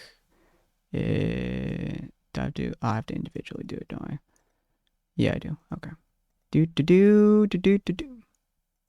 No, let me see. I'd like to be like, are these boxes next to Gelmar? The yes, crates. they are. Yeah, mostly full of food be... and a couple of stuff. Yeah, she's gonna be sort of right here then. Like, okay. Like easily able to hide between the boxes. Nice. So you guys can see the zones now? Or go over to Gelmar. Yep. Yes. Okay, cool. I can indeed. Just want to make sure I don't have them on another GM layer. All right. I'm big fancy guys. Yeah, okay. I'm not hooking up another one of these bolts if this doesn't work. It's fair. Okay, so you're prepped with the ballista in case a creature pops up. Ania is next to you, and Sapphire, Dakota, Cyril. I'm waiting to see where the flying creature comes from. Okay. And if it gets within 60 feet, I can engage it. Yeah. Okay. Ooh, cool. So pretty much if it's around the boat, gotcha. Okay. I'm gonna be behind Cyril. Okay. Smart plan. And then Sapphire? I'm drawing my swords and waiting for the flying thing. All right, cool. So I have you in zone 2. I have the other two in zone 2. Okay, cool. So we're going to start the round properly this time. So you guys are hearing a lot of different cluttering, a lot of different clanking all around the area. Again, this area is pretty much completely filled with fog, a little bit of smoke from a lot of the fire that's popping up. There is electricity literally zapping through the air all around you guys. So visibility is exceptionally low at the moment. If you guys saw the previous fog thing, that's pretty much kind of what you guys are looking at right now. So through the fog, you guys are hearing roughly over in zone 5, near the head of the ship, there is a lot of different clanking and cluttering. We're going to do a thingamabob, which is going to be this. Love a thingamabob. It's a thingamabob. And we're going to go with, Gelmar, what's your AC? 18. All right, it's gonna do 3 damage. So a arrow flies out through the air, and it slams, like it slides past your arm, slicing into your bicep essentially through the mist. He winces, grits his teeth, and then stares off in the direction it came from. It was roughly over in zone 5, so probably almost parallel with you. Somewhere. Let me do a. Can I do a? Okay. Well, that works, I guess. So near zone 5 over here, somewhere over here is where it hit you. Another one, which is pretty much on the other side of the boat, another arrow flies out, but not towards you. This one is going to go with Sapphire. Oops. Which is 16 versus her AC of 15. So Sapphire, you also get another shot. You also get an arrow that whizzes by you, actually slashes across your stomach, and it does 8 damage to you.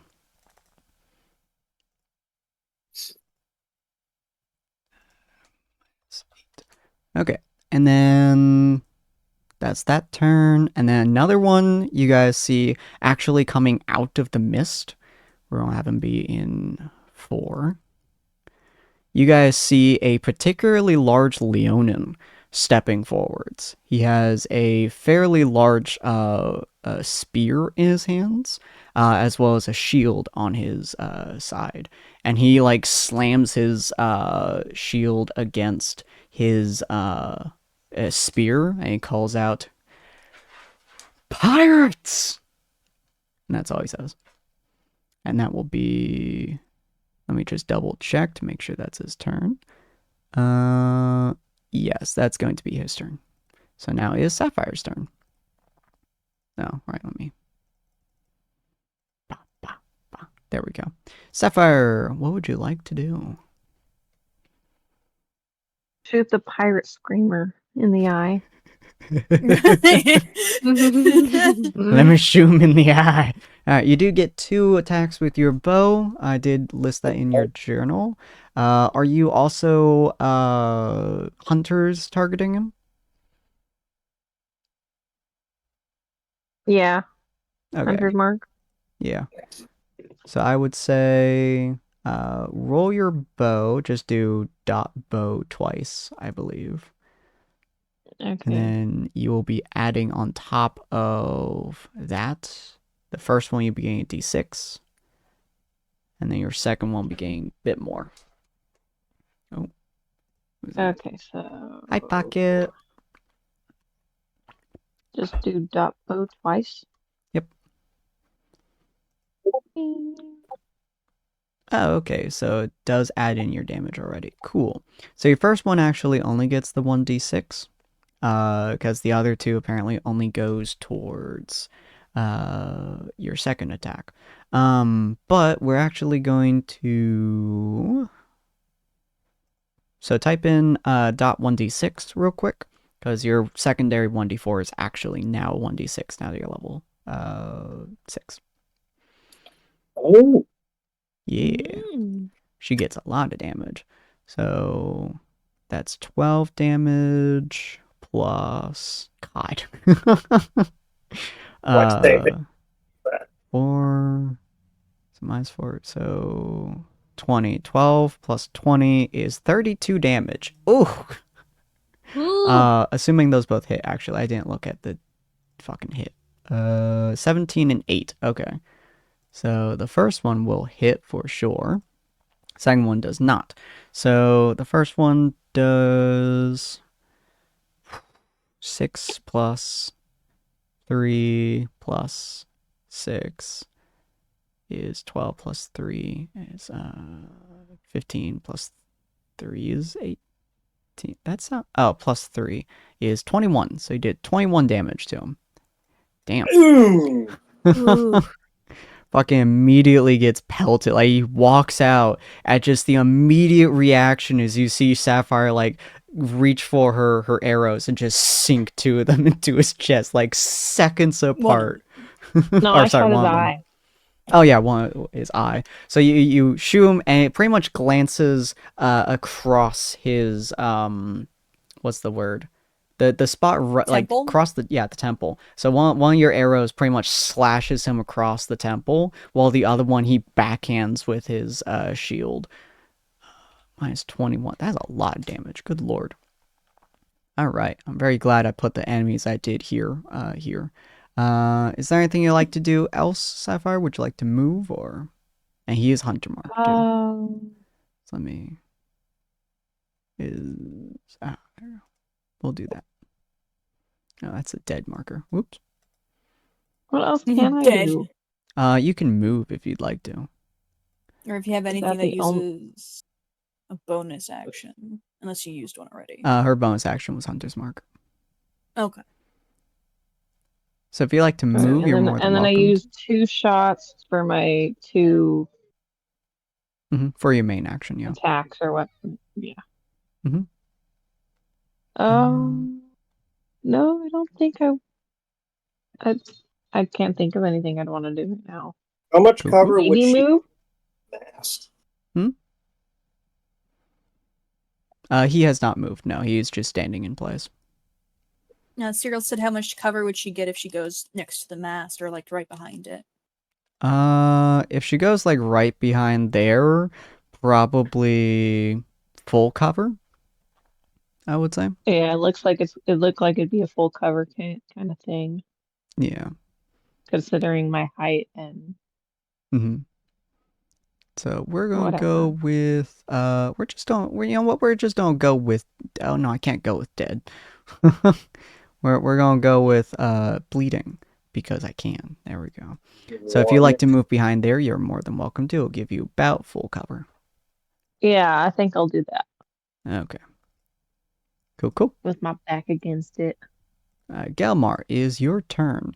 I will say, roll me perception.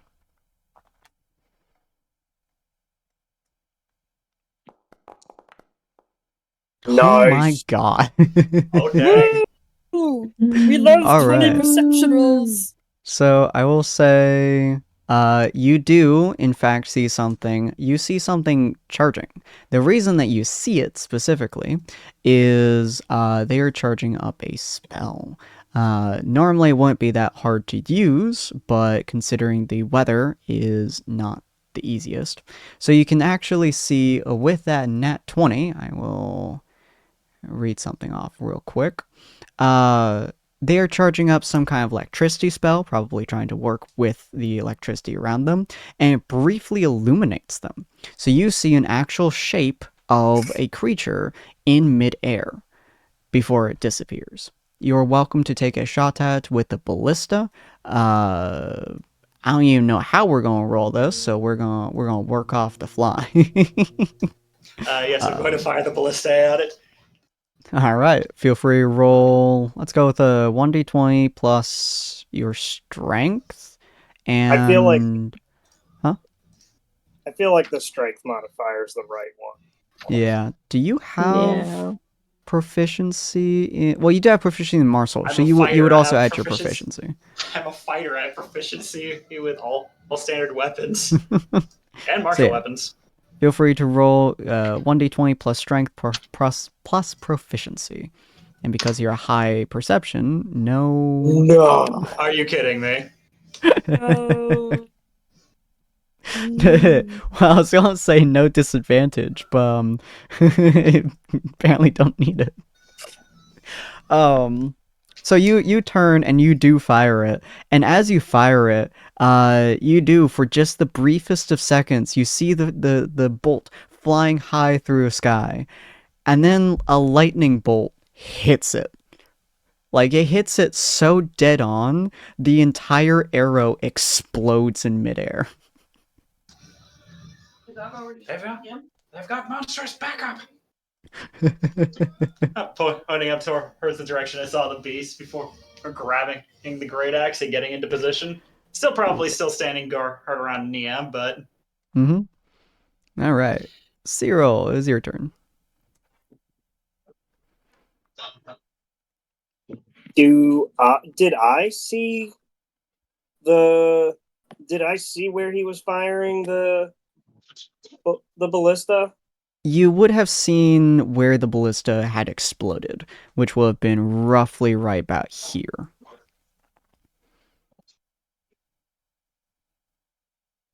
All right, but that didn't like illuminate a creature nearby or something. That It explosion. did not, no. It was a pretty hefty explosion. Right. Well, you know what? Fortune favors the bold. I'm going to. How far away is Snowball over here? Big About 50 kitty. feet. I think that's just outside of my. Yeah. All right. Yeah. So I'm going to. Yeah. Okay. So here's what I'm going to do. I'm going to disappear from my location, and I'm going to reappear immediately behind him, Okay. and I'm Fancy. going to start swinging. All right, let me just double check something real quick. Cool. So you pop up behind him. You have 2 attacks, I want to say, normally? Yeah. Okay, cool. Because I use a bonus action to use the teleport thing. Okay, so feel free to roll your first swing, which you can do with the multi-attack if you'd like to, but we're going to do this step by step because of his ability. So roll your first attack with advantage because you are behind him and have pretty much spooked him. Oh, wait. It didn't ask me if I wanted to roll it at advantage. That's okay. It didn't roll it. Oh yeah, Do it. multi-attack doesn't ask if you want advantage or not.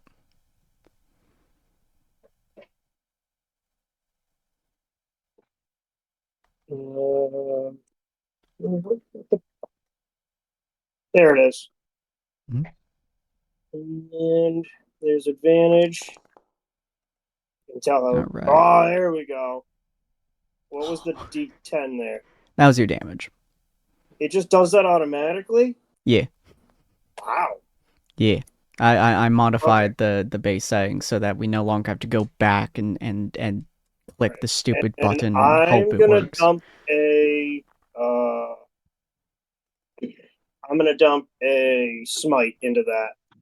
All right, cool. That's 2d8. Oh. Yeah, that's really nice. This is Arthur's luck, right? Yep. But it's okay. It's okay. I'm going to then. So that swing was. I'm going to also mark him as a. I'm going to mark him with the mark action as part of that attack, and I'm going to disconnect the spear, and I'm going to leave the. I'm going to leave the shield part of the glaive in his side. Cool. All right. So at the beginning of his turn, he is going to take. Excuse me, a d6 of slashing damage from that. All right. Well, we'll add in. I'll have one more attack, so I don't know what too. the next thing is. Okay, so the shield's inside of him. You pretty much stab the crap out of him. Feel free to do your second attack. He is going to use his special ability, so he is going to add +3 to his AC. Whether or not you hit him. All right, and this one is regular. Yeah. Right? Yes. Because he is now actually seeing you in combat. So if I just... Oh, God, there we go. I click the check. Oh, there we go. It does ask. Oh, and Nia, you wanted to know how to switch your sheet? I just remembered you asked that. Now. We don't have to worry about it right now. My brain was like, wait a minute, didn't she say something about that? Yep. We can do it next time. All did right, that hit? 19. That did. You do half damage. All right, and I'm going to dump another smite into him. All right, cool. Oh, I'll just wow. half the overall total. Oh, God damn. big money. Okay, that's 17. Half is. Galmar, forget. Did we round down? I think we round down in 5e, right? By default, yes, unless the Okay. specific ability tells you to round up. So that is So 7 he has an damage. ability that's halving the necrotic damage? No, you hit his AC. Oh, Yeah, that's -7. Nice. He is wounded, but not severely. So you see, he's just tanking it.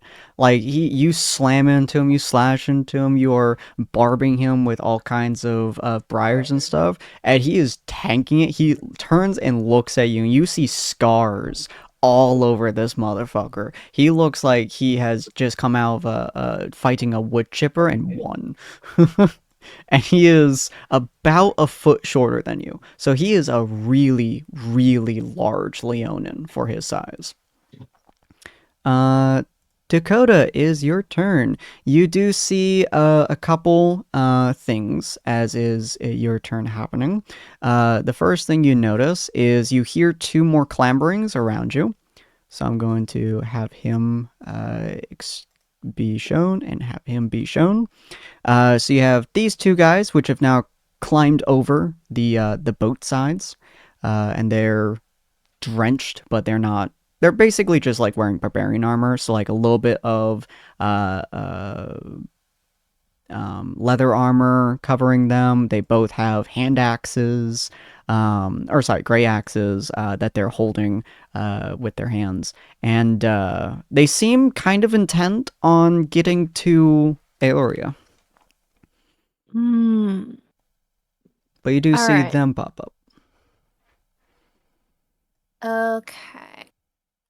So these are stairs that goes up Yeah, there. so these are stairs that go up, these are stairs that go down. Okay. All right. Let me see here. Oh, Misty Step's a bonus action. Okay, that's cool. And I already have my True Strike on, Hi, so I am going to Misty Step over to like about here. Okay, so behind the captain in zone 1? Yeah, pretty much. Okay.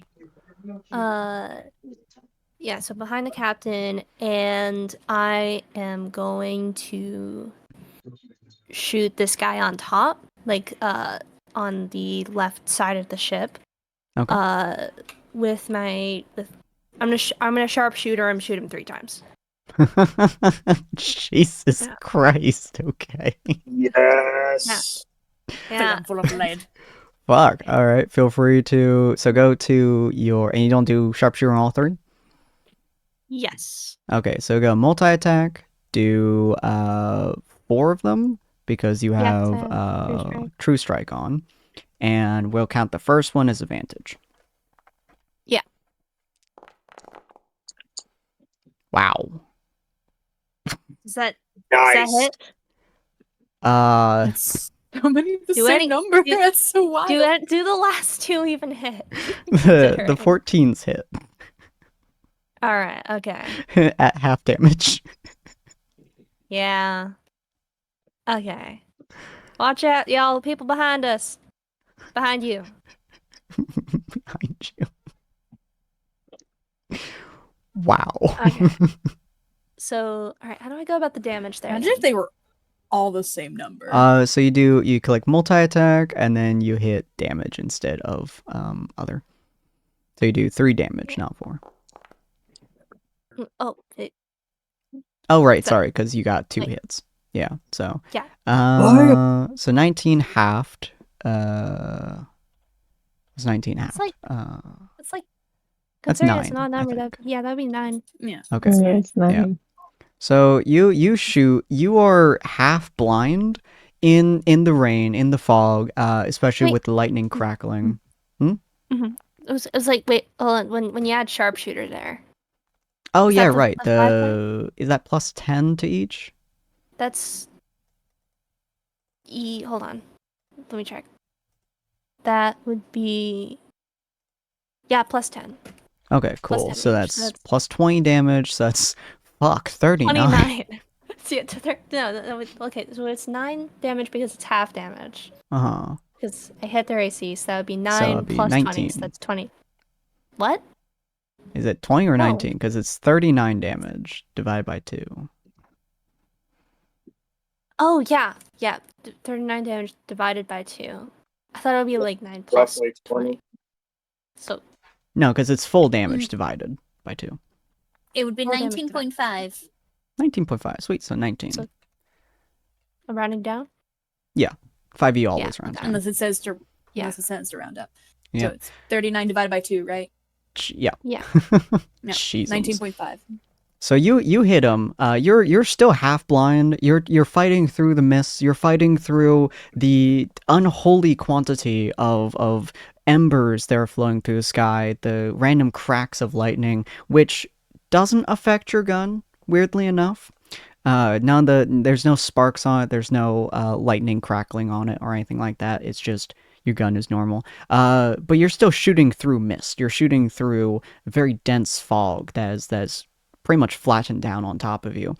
You do hear out of your 30 bullets, you do hear 2 of them land for sure, and he does grunt, like extremely pained grunt as just blood splatters the boat in front of him.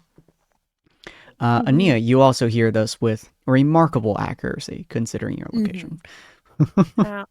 Okay. No worries, miss. I got you. All right, so we're going to go with this next person's turn, which you guys haven't seen properly yet. We're going to do... Which one do I want to do? So he's done that already. And then... Ooh. All right, we're going to do this one because I think it's kind of funny. Let's see how far this distance is. Yeah,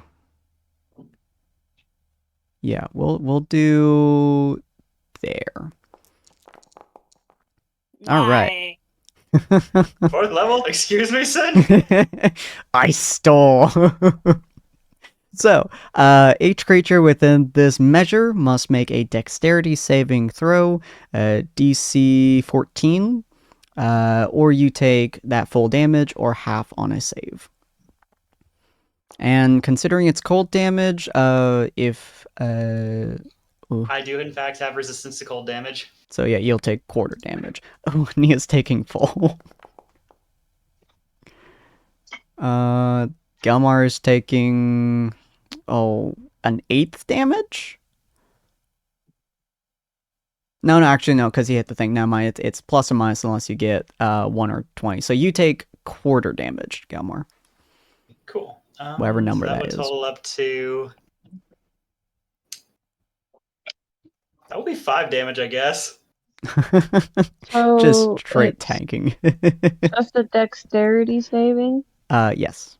Dexterity saving throw. I'm not adding anything to it I other than my believe... proficiency or whatever. Yeah, just your proficiency plus your dex mod. So it should be a +6, I believe. D20 Yeah. +6. Yep. And Sapphire also is taking half damage. So that would be 11. Yeah. 11 damage, 5 damage, and 23 for Nia. I'm so sorry. That's over half. I'm so sorry, Nia. Calculate it. Let's see. I think I have rules for half health damage on. That's why I mentioned it. I appreciate that. Roll a con save DC 13. I would like to use my omen to give me a plus modifier Absolutely. to that. Okay, so con save. Let's let's see. I'm going to roll normal, and then I'm going to roll a d6. Okay. And it's going to add the d6 too. I'm not going to look at what I rolled. Okay, so Very it's a nice. 19. Nothing bad happens to you aside from excessive quantities of pain. Roll another con save. DC.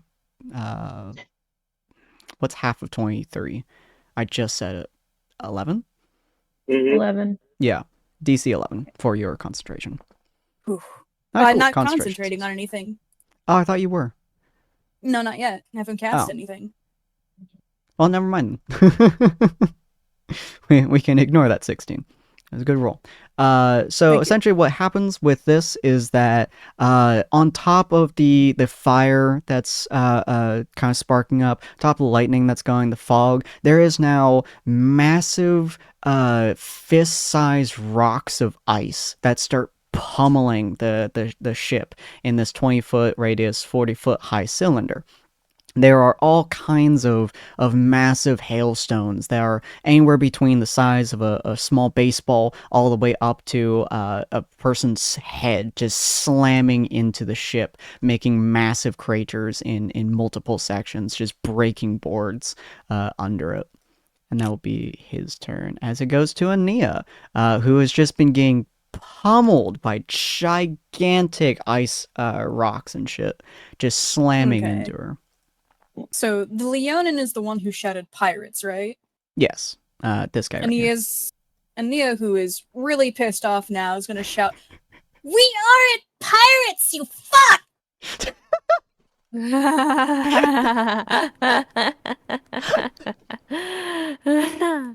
And she sounds extremely upset. Oh, you're in for it now. Does the Leonin respond? He just killed Mima. the Leonin, while he's like mid combat with Cyril, pretty much like grabs Cyril's spear while Cyril is like moving back. He like grabs the spear, turns around and looks at Ania and just goes, "Fuck you." Oh.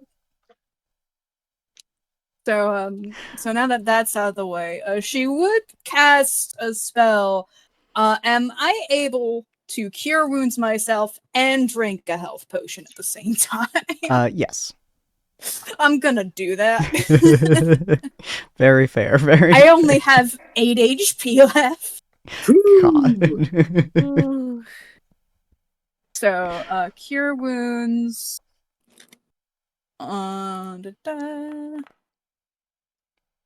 So I heal 6, and then I'm going to drink a potion. And let me open my bag. Let me see if I remember how to do this. Potions. You know, I feel like we wouldn't notice your squishiness as much if you consistently didn't roll under the DC. I know. And my AC is 14, which isn't terrible. It's not bad, yeah. I think I have my potion thing over here. And he is tired of being hit. Where's my potions? There they are. So potions heal 2d4 plus 2. So I'll roll 2d4 plus 2. Pirates, you fuck. I have to clip that. So That'd be 13 total. 6 plus 7, 13. 8 plus 13. Let me just see where I'm at. 8 plus 13. So she's at 21 now. She is getting out of the radius of the thing. Is it still beating down the It is not. No, it's only a short time. Okay, she's gonna like move over here and try to not to be seen. Am I able to get like any sort of vantage point on what's out there or anything else going around?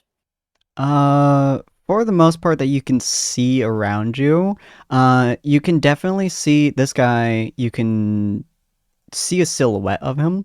So there is something right here. Whoops, did not mean to do that. Here's my measurement tool. There is. There's something right here. Okay. For sure. All three of these areas that I've highlighted are where someone is. somewhere in that Mhm. circle. Yeah. But this guy is Okay. definitely flying, and he is definitely still invisible. Okay. There's something to the port side of the stupid archers off the ship. It's in the air. And then that she's just hiding and healing. Very fair. All right. So how about your turn is going to be this guy's turn. He is going to make his way up to Dakota. You see that the captain is not caring because the ship is currently wobbling.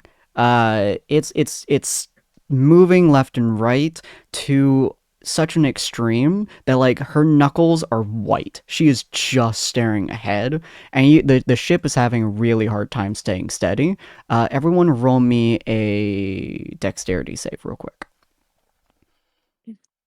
Dexterity save. I have Also a do hand so for on these the guys. box. May I have advantage? Yes. I think I fail. Cool.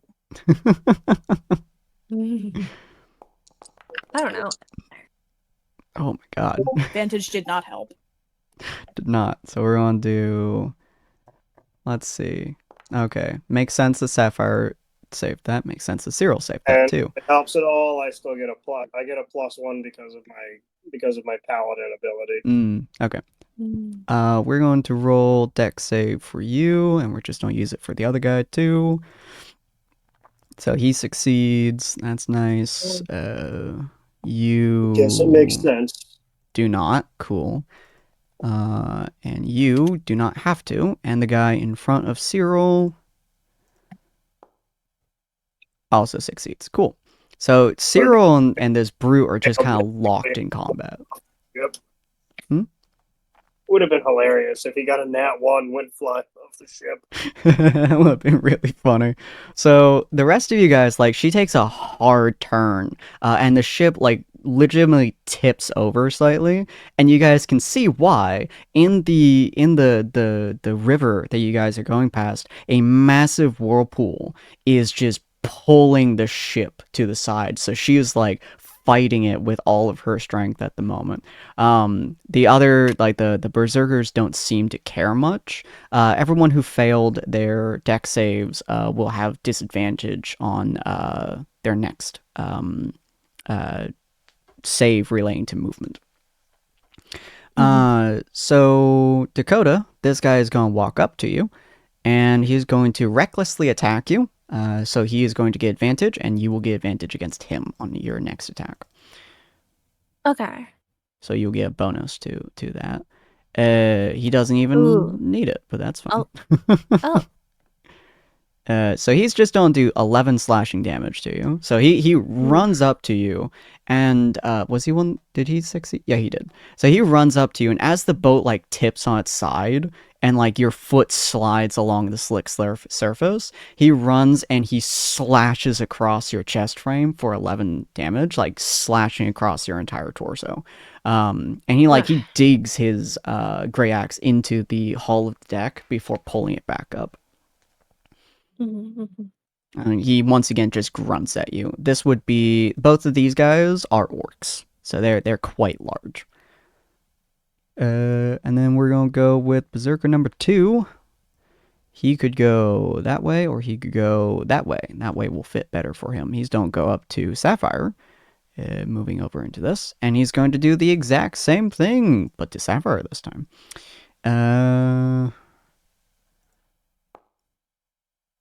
And he will hit 16. I think her AC is 15. Yes. So he will do the exact same thing.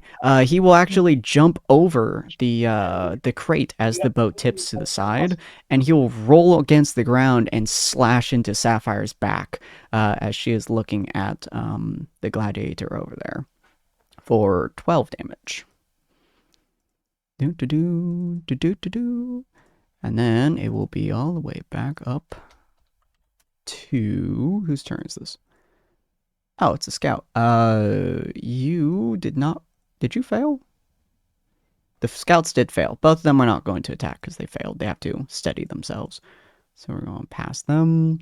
And then it's the Gladiator. The Gladiator, now face to face with Cyril, is going to pretty much let go of his. Huh? He's going to take 1d6 of slashing damage. Ah, true. Thank you. He's gonna take 2 damage. All right. Oh, So I as you're- totally forgot I could have used my hellish rebuke. You are welcome to use it if you'd like. Oh, flip, I can? Oh, sweet. Okay. All right. Flipping. As long as the it doesn't hellish come rebuke back works to your fine. turn or something major happens, I will usually let you guys retcon a few things. Like if you forget to do something, I will let you do it. So feel free to roll Hellish Rebuke. Bye. As a TC 16, good lord.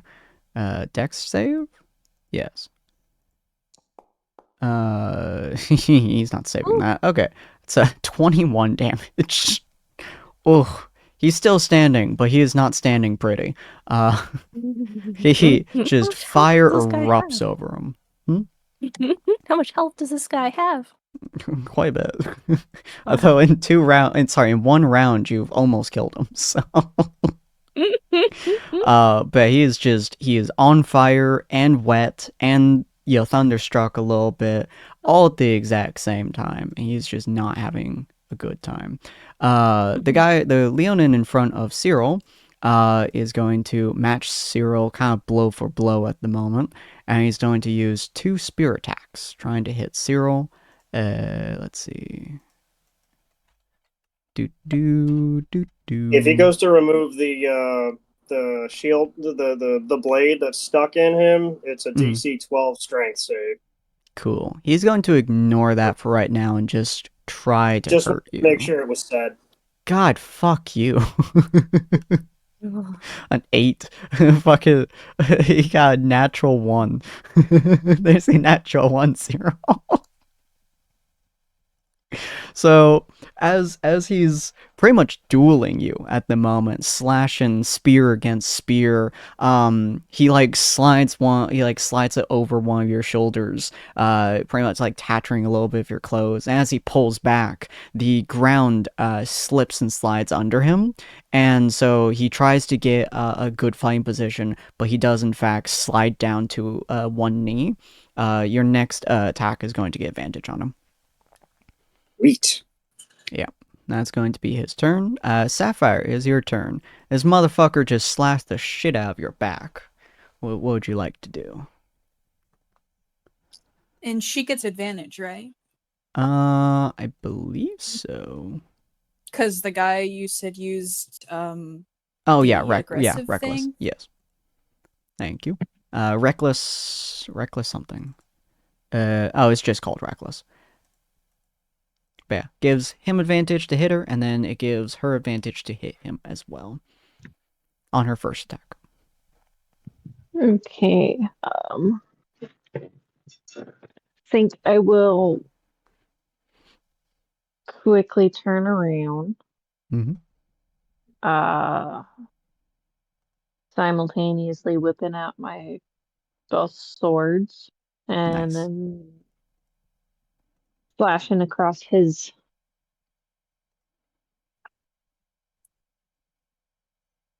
let's say belly, chest area, like right, somewhere in that area. Cool. That'll work. So you'll do, I believe, dot sword will do your first 2 hits, and then we will just have you roll an additional d20 for your advantage. So just do sword and then dot d20. Just sword or period sword? Period sword, sorry. What the hell? That is not what I was typing. Your phone is trying to be helpful, don't worry. Autofill the weirdest guesses. Yeah, I was period sword. I'm like, what? Do you mean Zweihat? Yeah, right? Period sword, what did you say? Just period sword. That's it, and then we'll do in the next one. Okay. Yep. Yeah. All right, so Ooh. Nice, cool. So roll a d20 again real quick. So just do period d20. Hey, Sin. Hmm? I'm going to Cloud Rune that. Ooh. She will be replacing her natural one, so. Exactly. That's the one I'm Cloud Runing. Ah, okay. Period D20. Well, Okay. that's pretty good idea to cloud rune that. Cool. Yeah, I'm gonna Remind me Cloud Rune how it that back on the guy works. directly in front of him. It allows you to redirect an attack to another entity, but since you just crit failed, that means the attack's going somewhere else. So I'm Cloud Ooh. Runing to redirect it back on the enemy. Okay. Hi, Sunflower. Hi, Vani. Welcome to And the it doesn't let me show stream. off the effect here. That's okay. So you rolled a 5 and a 9. A 10 and a 24. The 10 is going to get pretty much what's the word? Something. What'd you say it was, Gilmore? Redirected, thank you. I kept thinking revamped, and I was like, that's definitely not the word. But redirected back towards him, so it's still going to deal the damage. So for your first hit, you do not have your d6 for that. So do period d6 plus period d4. Oh, wait, sorry. Period d6 plus d4. Don't need a period on the second one. And that's your bonus damage from your favored foe and your dreadful strikes. So, yeah, period d6 plus d4. Plus 4. Plus d4. D4, yep. Okay. Very nice. So an extra 4 damage. All right. Have a good night, Bonnie. I'm glad you were able to pop by. So you're going to be doing 7 plus 4, 11 plus 6. Yes. Why is that d8 for your second damage? Do you have a second more powerful sword? Huh. But yeah, two one short long swords. sword and one short sword, right? No, they're both short swords. Oh. Well, we'll fix that later. That's fine. So that's 11 plus 6, that's 17 damage. So you deal 17 damage straight to him, which is honestly pretty good. And then do period sword A. I think you had a command for just one hit, and that's for your secondary attack. I don't recall what it was exactly though. Oh no, I think it's period sword 1. I think. Yeah. I think it's period sword 1. Okay, so I'm doing that again? Yeah, you just type in period sword 1. And that is for your bonus action attack. There you go. So that is a 9, so that is unfortunately going to miss.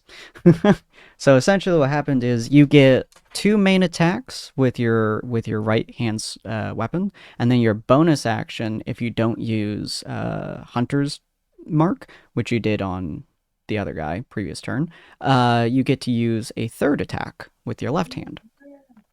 That is effectively what happened. How range works in your zone system. So the way that range works in the zone system is anything that is roughly 30 feet is one zone. Anything that is roughly 60 feet is 2 zones. So that's roughly how you do it. Kind of vibes feel. But yeah, so you slash him effectively twice. He kind of shoulders your third hit with his shoulder, kind of using his shoulder pad to smash into your sword as it slams into him. So that was how much? 17 total? Is that what we said? Okay. So you deal 17 damage to him, which is actually a pretty good chunk of his health. All right. Gelmar, it is your turn, my good sir. Question. I have an ability with a 15-foot range. If I stood like halfway into zone 2 here, could I potentially reach the Berserker 2 up on top next to Dakota? I would say yes. Because you can All right. also move 30 feet. You can move one zone as a... I'm just going to step on over here, Mhm. and I'm going to cast the Grasp of the Storm on this guy up here. Ooh, fancy. And remember, this does lightning damage. Ooh, what does Grasp of the Storm do? Let me know. I'll post it here, but let me quickly read it since I'm not certain that. Mhm. Make a single melee weapon attack against a creature within 15 feet of you. The range of this attack increases 15 feet into... gosh darn it. The increase of my normal... the range of my normal attack increases to 15 feet and deals lightning damage. In addition, the target must make a strength saving throw. Whether or not I deal damage, it does not matter. If they fail to save, they are pulled 10 feet closer to me. Ooh, alright. Feel free to roll your normal attack and damage. There we go. Gosh darn it. Very nice. Yes. 25 and 11 lightning damage. That'll work. And you said strength saving throw? He needs to make a strength saving throw. DC should be 15. Alright. He stays where he is. So you deal 11 damage to him. He is knocking on death's door right now. He is bloody. He is bleeding. He is not looking good. And he is gripping his great axe with both hands. His blood is just pouring down the handles. He does not look particularly happy as he looks at Dakota. He is out for some fucking murder at the moment. Anything else you like to do? Okay. I'm just going to call up to him. You should learn to choose your targets more wisely. I'm going to, before proceeding to spit out a purple flame in his hands that he proceeds to chuck at him. Oh god. Okay. I'm going to trigger Malicious Mark. Ooh. For the future, I can now take help actions as a bonus action against him, offering advantage on all attacks or skill checks made against him. God damn, from any range? It's a 15-foot range. That's the limit I can throw it. Okay. All right, cool. Well, that's a lot of advantages. Ooh, boy. All right, what'd you say you wanted to do, Ania? Ania, spotting this, will shout out again. I assume like she can talk as a free action as long as it's not too much. She's like, "You're about to lose one of your men to people who aren't even pirates. Do you want that?" You see the guy as he's conveying Cyril, he reaches into his was effectively like a weird space on his back. He's wearing a little bit of armor, most of it's leather, but he reaches and he pulls out a smaller looking javelin. Cyril, roll me a dex save. This is fair. I apologize. Oh, you're fine. I think this was going to happen either way. He is not targeting you, by the way, Nia. Oh, yeah. That is... Oh, wow. All right. So, Cyril, you do get to see what is going on, and you're able to interrupt it after he throws it, essentially. If you choose to. You will have to, essentially, step past him to hit the thing out of the air. So that is your choice on if you want to do that. But he throws it, and you can see that the angle he's throwing at is directly towards the captain. He's not even looking at her, and he's throwing it directly at her. This is something I'm doing this as a reaction or something? Or? Yeah. It will put you slightly off foot, though.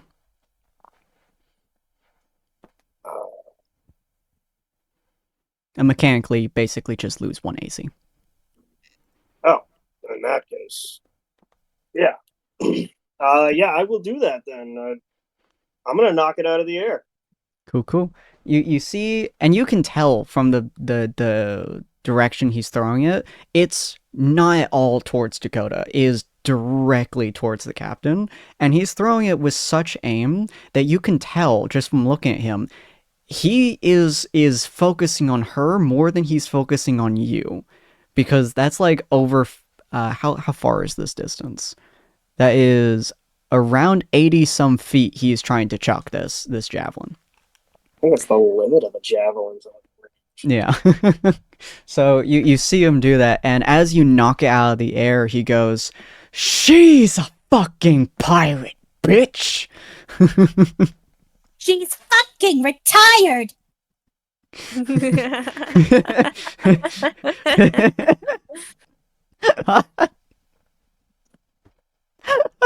You know what? Just wordlessly, as I knock it out of the air, I'm gonna turn around and I am going to stab him with the spear. Ooh, okay. And I think I get advantage on this. You said, right? Remind me what the advantage For was that for? Nat 1 or something like that. Oh, yeah. Advantage on that. Here we go. Wow. All right, cool. Yeah, you you attempt to, and he once again grabs your spear and pretty much just throws it to the side, just kind of like ignoring it entirely as he I am stands going up. to use the momentum of that, and I'm going to bring it back around for another swing because I still have that available to me. All right, fair enough. He is once again going to raise his AC by 3. You know what? I'm gonna do this weird thing because I get to do stuff like this. Mm-hmm, mm-hmm. As I'm coming around for the swing, I'm going to teleport mid swing right behind him. Ooh, interesting. So that I can get advantage again on this swing. And is that Spectral Slash? No, that's me using. Remember when we were talking about me using that teleport at the apex of a swing to go behind someone? Oh, yeah. I can't remember what ability that was exactly. Which one was that? That's my Hunt the Prey. Oh, is that Hunt the Prey? Okay. That's my Channel Divinity. Ah, how many of those do you get? Once they're marked for for a whole minute. Ah, okay. Cool. I can make a bonus action to. Dude, I love that. Okay, yeah, you once again get advantage. Go for it. And he will have +3 AC. Just. Yeah. Click on the ting. I gotta go back over here. I gotta click on the ting. Here we go. Come on, no whammies. No whammy. 23. That is going to be his AC. And that is going to be the 7 damage, unless you wish to increase it. I am going to increase it. I think it's 3d8 for how many spell slots do I have left at first level? I think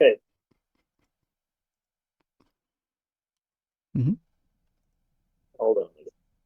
Yeah, so I'm going to use second level smite, and I think that's 3d8, right? Yep. And he does not count as undead. So that's going to be extra 3d8. I'm looking for the 111, baby. If he has 4 health, that's what makes it funny. Well, not quite the 111, but you know, something. As you slam into him with the 12 damage right there, you do feel your blade sinking into him, and he just kind of looks at your weapon, and then he looks back over at Ania, at her response of she's retired, and he goes, "You don't retire from the job!" And he grabs your spear and rips it out of his shoulder as he just turns back to look at you and bares his teeth at you. And when he does that, I'm looking down at him. Not so big on your knees, are you? Not so big on what? Not so when big you're on your knees. Knees, are you? He just stands back up, forcing your weapon upright again. To go down is to die with glory. Fuck you. Can't stand until his turn. Dakota.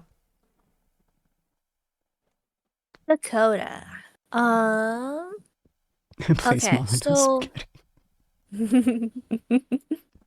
How does the knockback on Eldritch Whip work?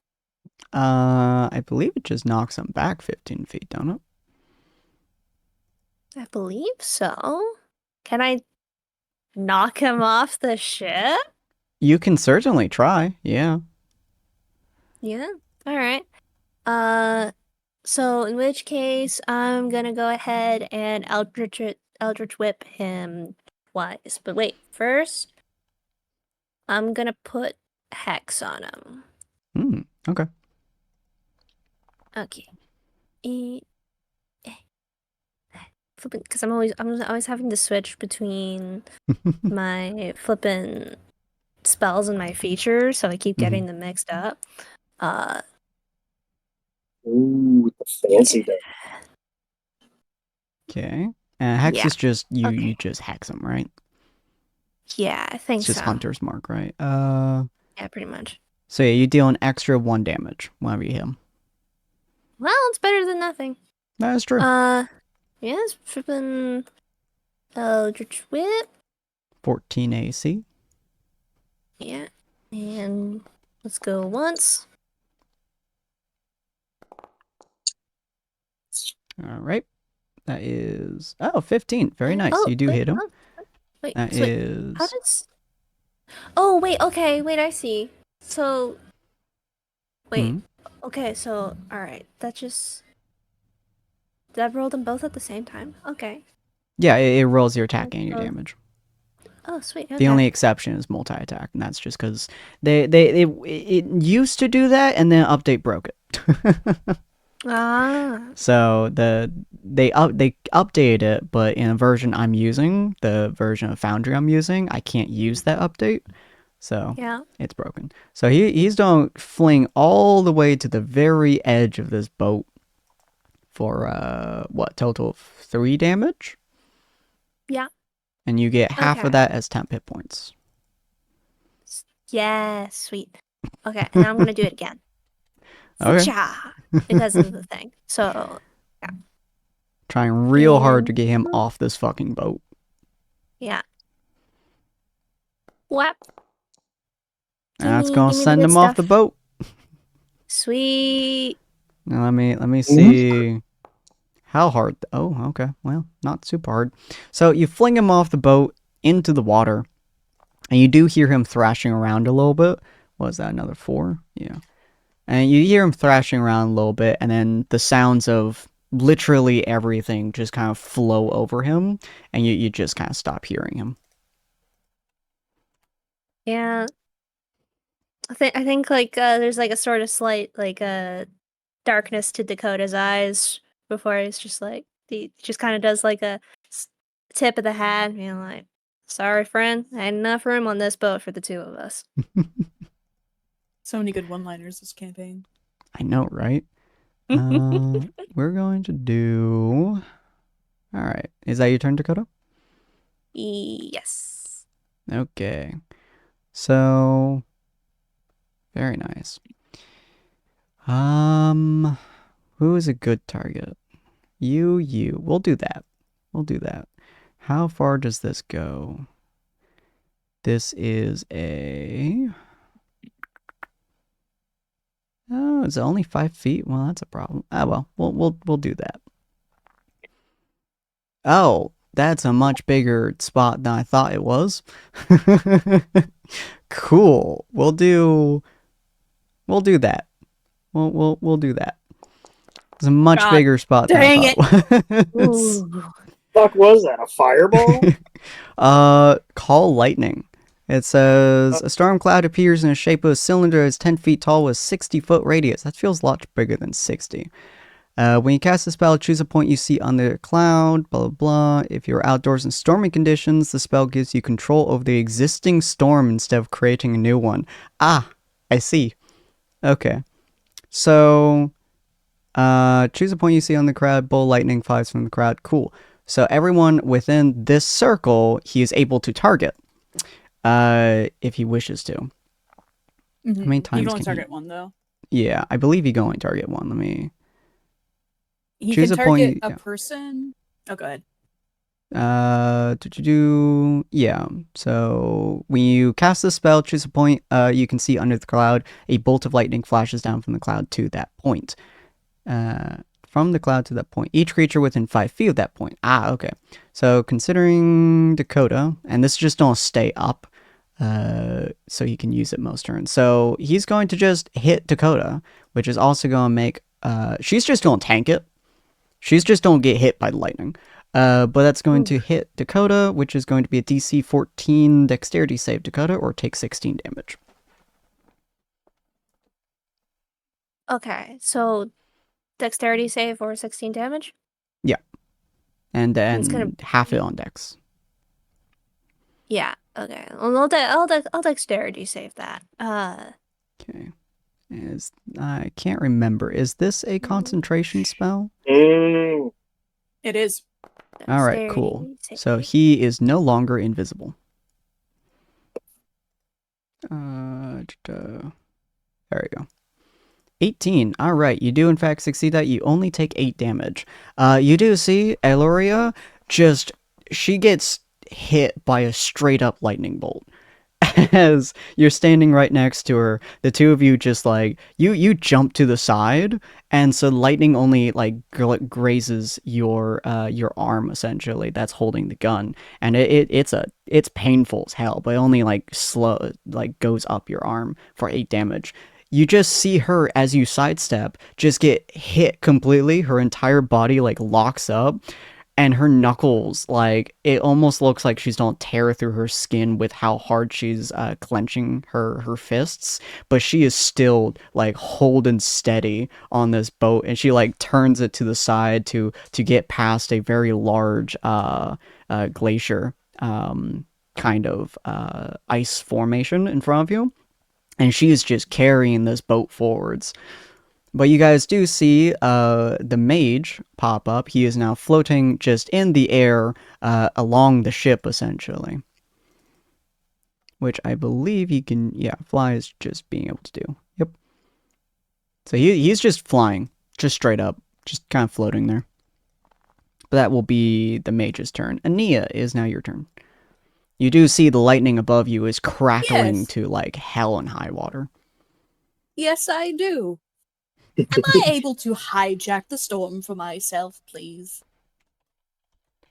Yes. I would like to call lightning and move the cloud over to the other side of the boat. Okay. Ooh, So using his own tactics against. So Ania's holding on her staff, like the water drops near her, doing the anime freeze in midair thing. She is hunkering down behind the box to hopefully not be seen, though. Okay. And she would like to call lightning on the mage. Ooh, okay. Ooh, I like this. Okay, let me look at call lightning real quick because I'm curious. I don't think I've ever seen someone dual call lightning before. So you guys are basically both playing with the lightning at the same time. So you are more than welcome to do that. He's going to roll his dexterity save. The storm is currently under both of you. Dang. So you are both fighting over control of the lightning. It's responding to both of you now. So feel free to roll your damage on that. Okay, and that is actually going to be 4d10. Ooh. Because it is an existing storm. Oh, okay. Oh, should I have gotten another d10 for Dakota? Should I have done more damage? Yeah, let me do that real quick. That's going to be 4. So you took 20 damage. You took 10 damage instead of 8. Dakota. Oh, okay. I think. Wait, hold on. 16 plus 8 is 24. You took 12. Sorry. Okay, so that brings me down to 20. Oh, yeah. Nope. Oops. Wrong one. Oh, good.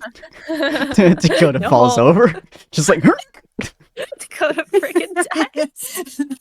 I feel like two mages fighting for control over a storm with the same spell should be doing some kind of roll-off to see whose magic wins. It will next turn. because they're both actively pulling on it right now. So on the mage's next turn, essentially, Mage and Nia will kind of have the same turn next turn, and we'll see what happens there. But roll your damage, the 4d10.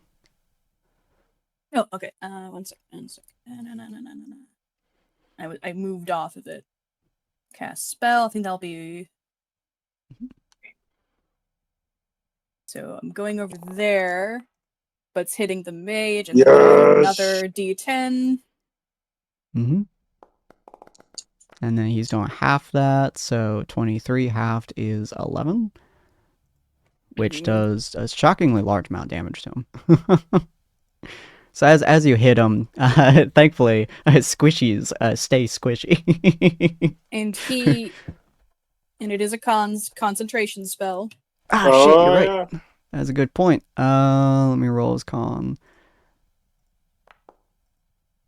He does, in fact, keep his concentration. Okay, and let me check something. I think I have something here. Let me just make sure. Is this... Yes, so I can use this as a bonus action. And he is going to start glowing a bit behind the boxes. She's taking on Starry Form Dragon this time. Ooh, so it looks like she has like a constellation dragon around her. She's also glowing like her usual self. Constellation of a wise dragon appears on you. Make an intelligence or wisdom check or a constitution saving throw to maintain concentration on a spell. You can treat a roll of 9 or lower on the d20 as a 10. Oh, wow. Okay. Yes. So they gotta do a lot of damage to you to get through that. And at that point, you're already dead. God, you can't lose concentration. Hell yeah. Okay. Oh, this is gonna be one hell of a fight. Okay. Is that your turn? Yes. Am I able to ready a reaction at all? Or is that just reactions? Reaction's just reaction. Okay. That's everything then. Okay, cool. The Berserker is once again just going to trade blows, or try his best to trade blows with Sapphire.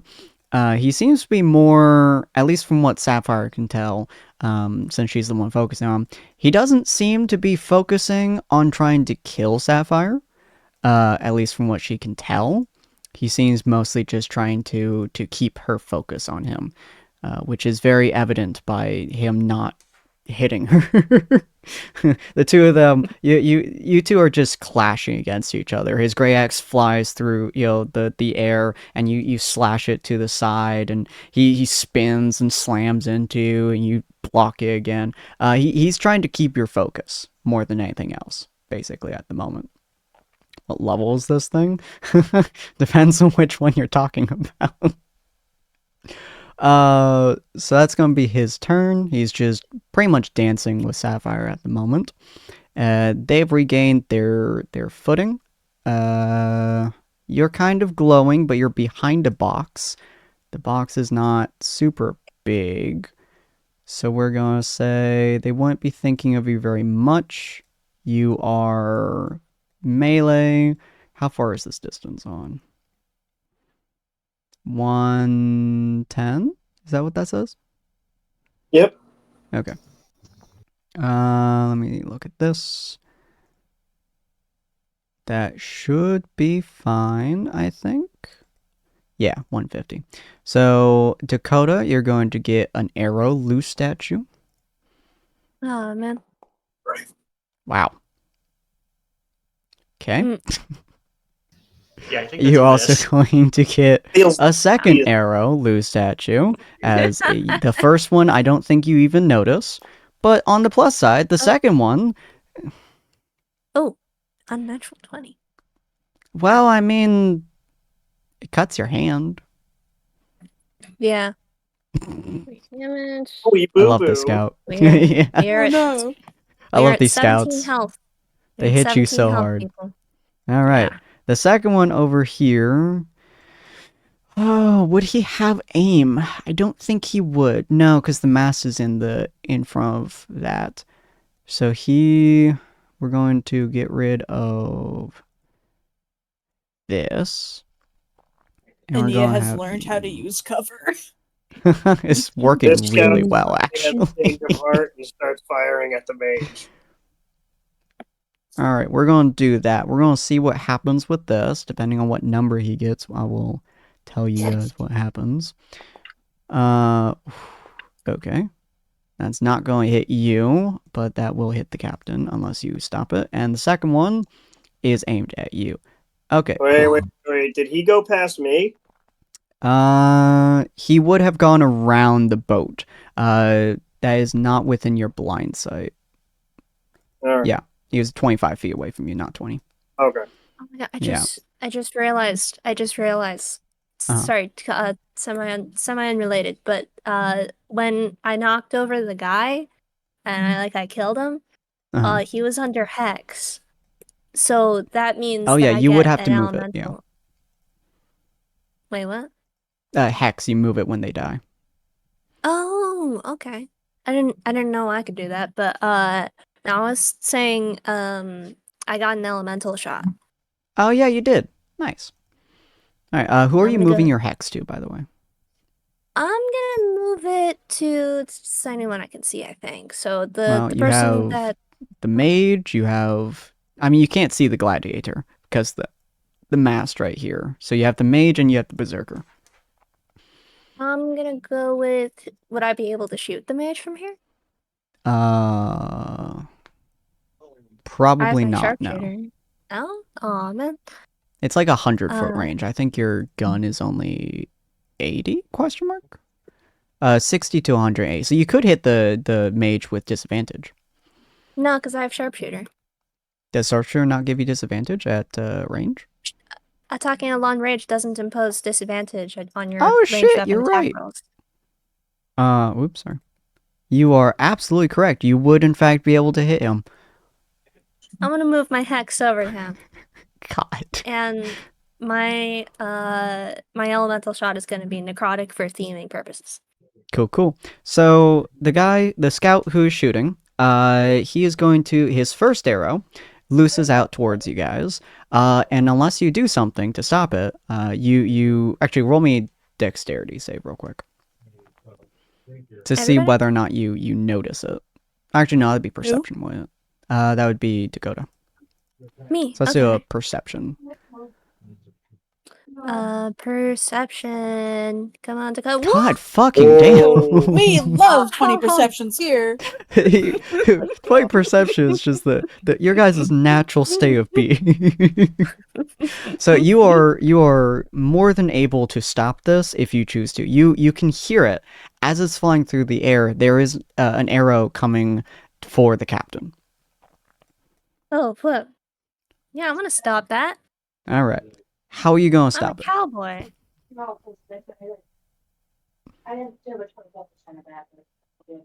Okay, so my first instinct is to jump in front of it. 100%. Go do You- it. Heck yeah, You dude. could shoot it. Sapphire, your got background audio. I mean, I just need to know how to. Thank you. You are welcome to stand in front of it. Yeah. Yeah, because I mean, I could try to shoot it, but I think it's an arrow. It's an arrow. Yeah. You do have pretty low HP. I don't know They if do? you've seen Sukiyaki Western Django. They did a whole bunch of that shit, shooting arrows out of the sky. All right. So what would you like to do, Dakota? You know there's an arrow coming for the captain. I'm a freaking cowboy, Senny. I'm gonna jump in front of it. All right, cool. So you're going to take the 5 damage from that arrow, and then the second arrow that was least was a 23 hit to your AC, so that did 10 damage. So 15 damage in total, as 15, 2 okay. arrows sink into your chest frame. I'm at 2 health. You are not looking good. Blood just You got splatters this. the captain's face as she is holding the reins on this boat hard. The entire boat shifts to the left quite harshly as she pulls it to the side, getting past a couple more whirlpools. You better Her get face money is very back. grim. Keep at it, ma'am. She does not respond. is the gladiator's turn. He does in fact stand up. He looks at you and he just goes, And he takes D6 slashing damage because the thing is still Jesus. So he takes a He's- full 6 damage. God, he is taking damage from you. You have already thirded his health. It's very impressive. So he looks at you as he stands up, his hand on your spear, and he just goes, I'm trying to think of something fucking epic. Hold on. He looks at you. To like 8 different characters. Come on, you can do this. Yes, I have so many one-liners to use.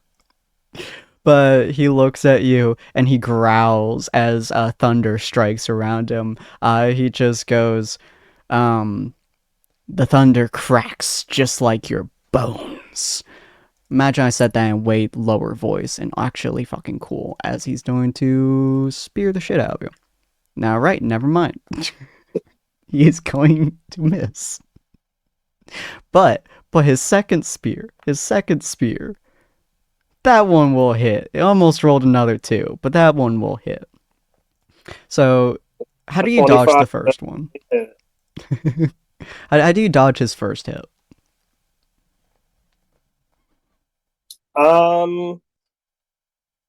He's just stabbing his spear at me. Yeah, he's pretty much just like pulling back and then slamming forwards, trying to get into your gut. I'm actually just gonna turn sideways and let it go past me. Nice.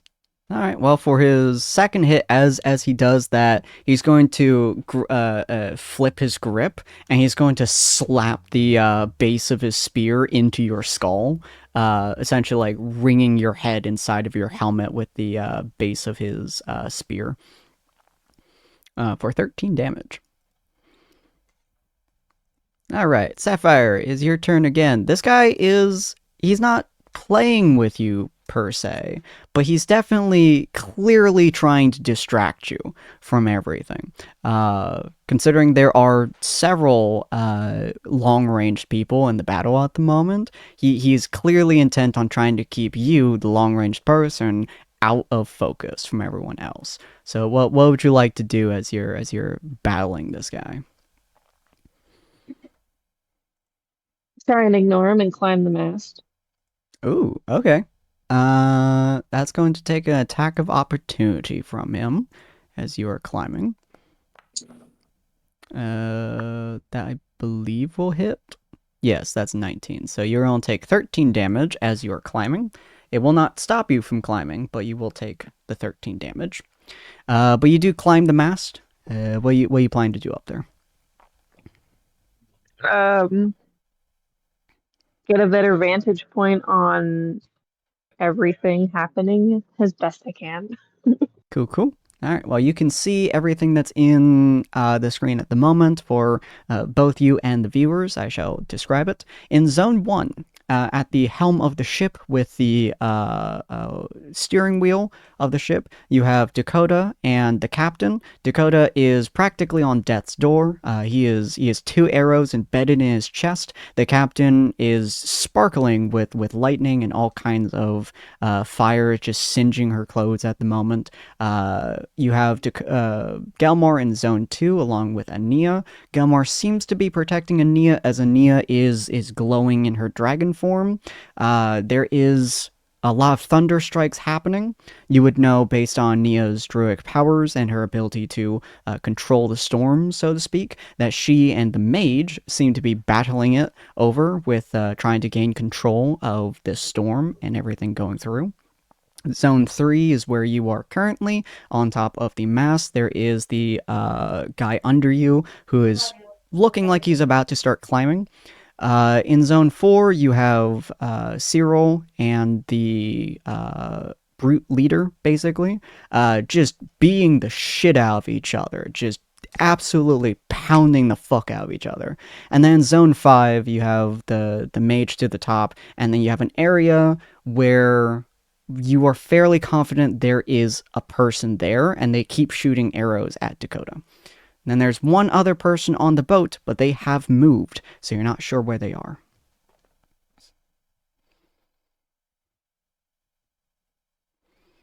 And I can't see them from the From the mast, Wasn't you it? cannot at the moment. Okay, what about that? I can't see anybody. Not the mage, the one below it. The ones that were shooting the You know arrows. someone's in there, but you haven't been able to get a good spot on them yet. Can I try? Yes. Yeah, feel free to roll me perception. Okay, just a second.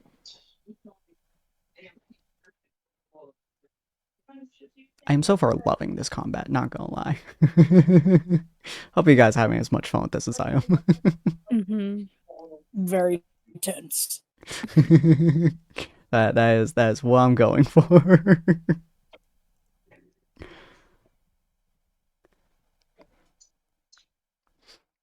Alright. Can you see them? We shall see. On 11, you know that they're in that general area. If you get a good enough hit with your bow, you will be able to hit them. Okay, I will try and hit them. Alright, feel free to roll period bow twice. Fire, thank you. 14, alright. Oh, natural one. Alright, so the 14 that you got, I believe, hits him. Yes, it does hit him. You only do the... We're only take the 1d6 because it's not doing Hunter's Mark, so we're only take out one of those 1d4s, so -2, so you do 16 damage. So you actually do manage to hit them with the first one, but not the second one, which will be this guy right here. And you do hit them with 16 damage. Ooh, they're on the edge. 16. And they are very, very in pain. you hit them pretty much like right through the shoulder.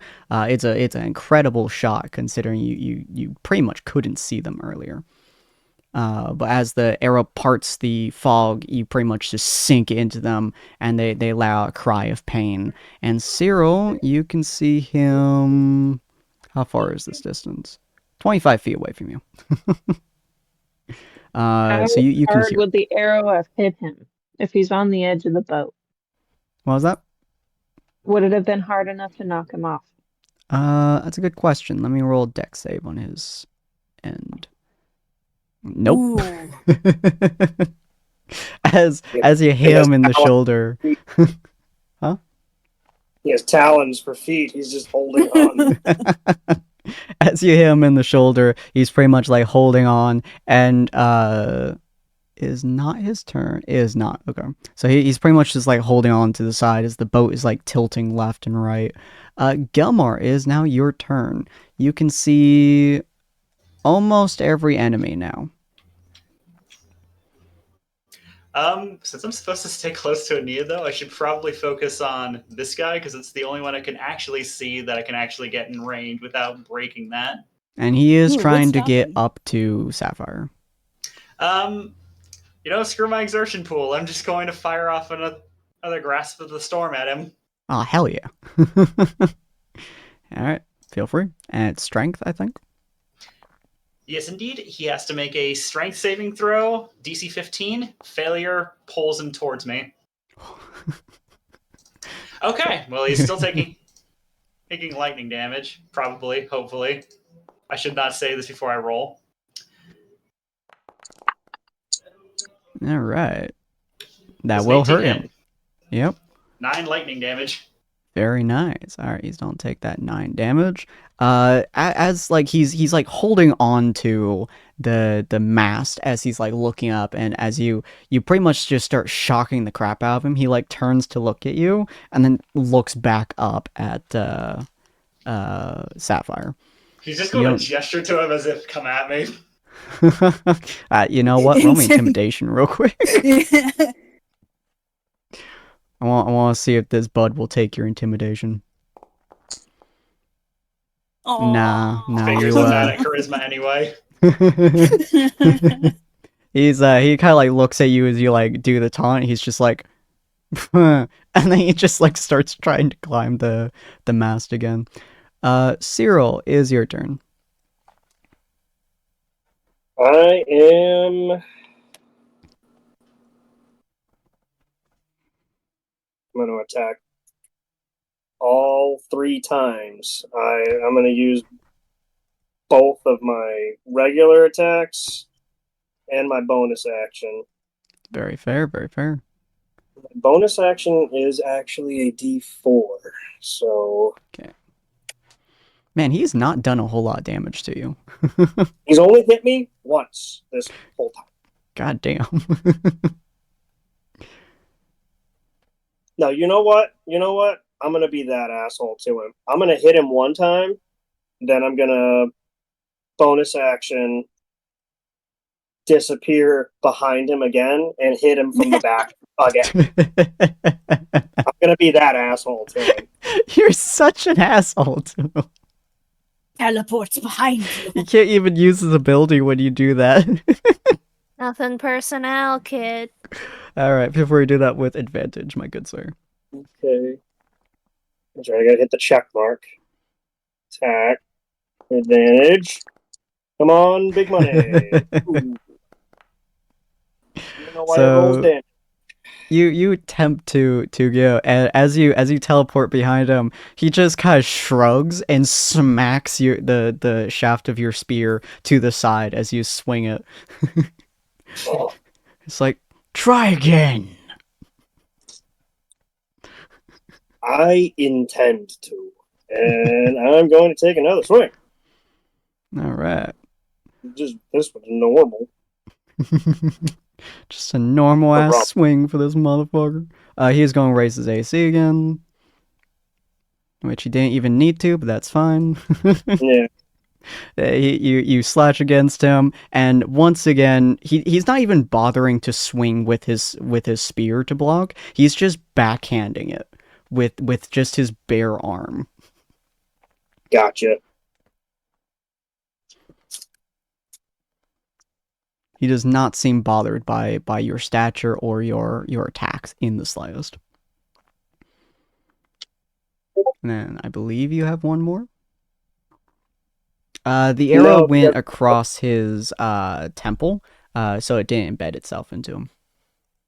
No, because my bonus action was the teleport. Ah, right. Okay.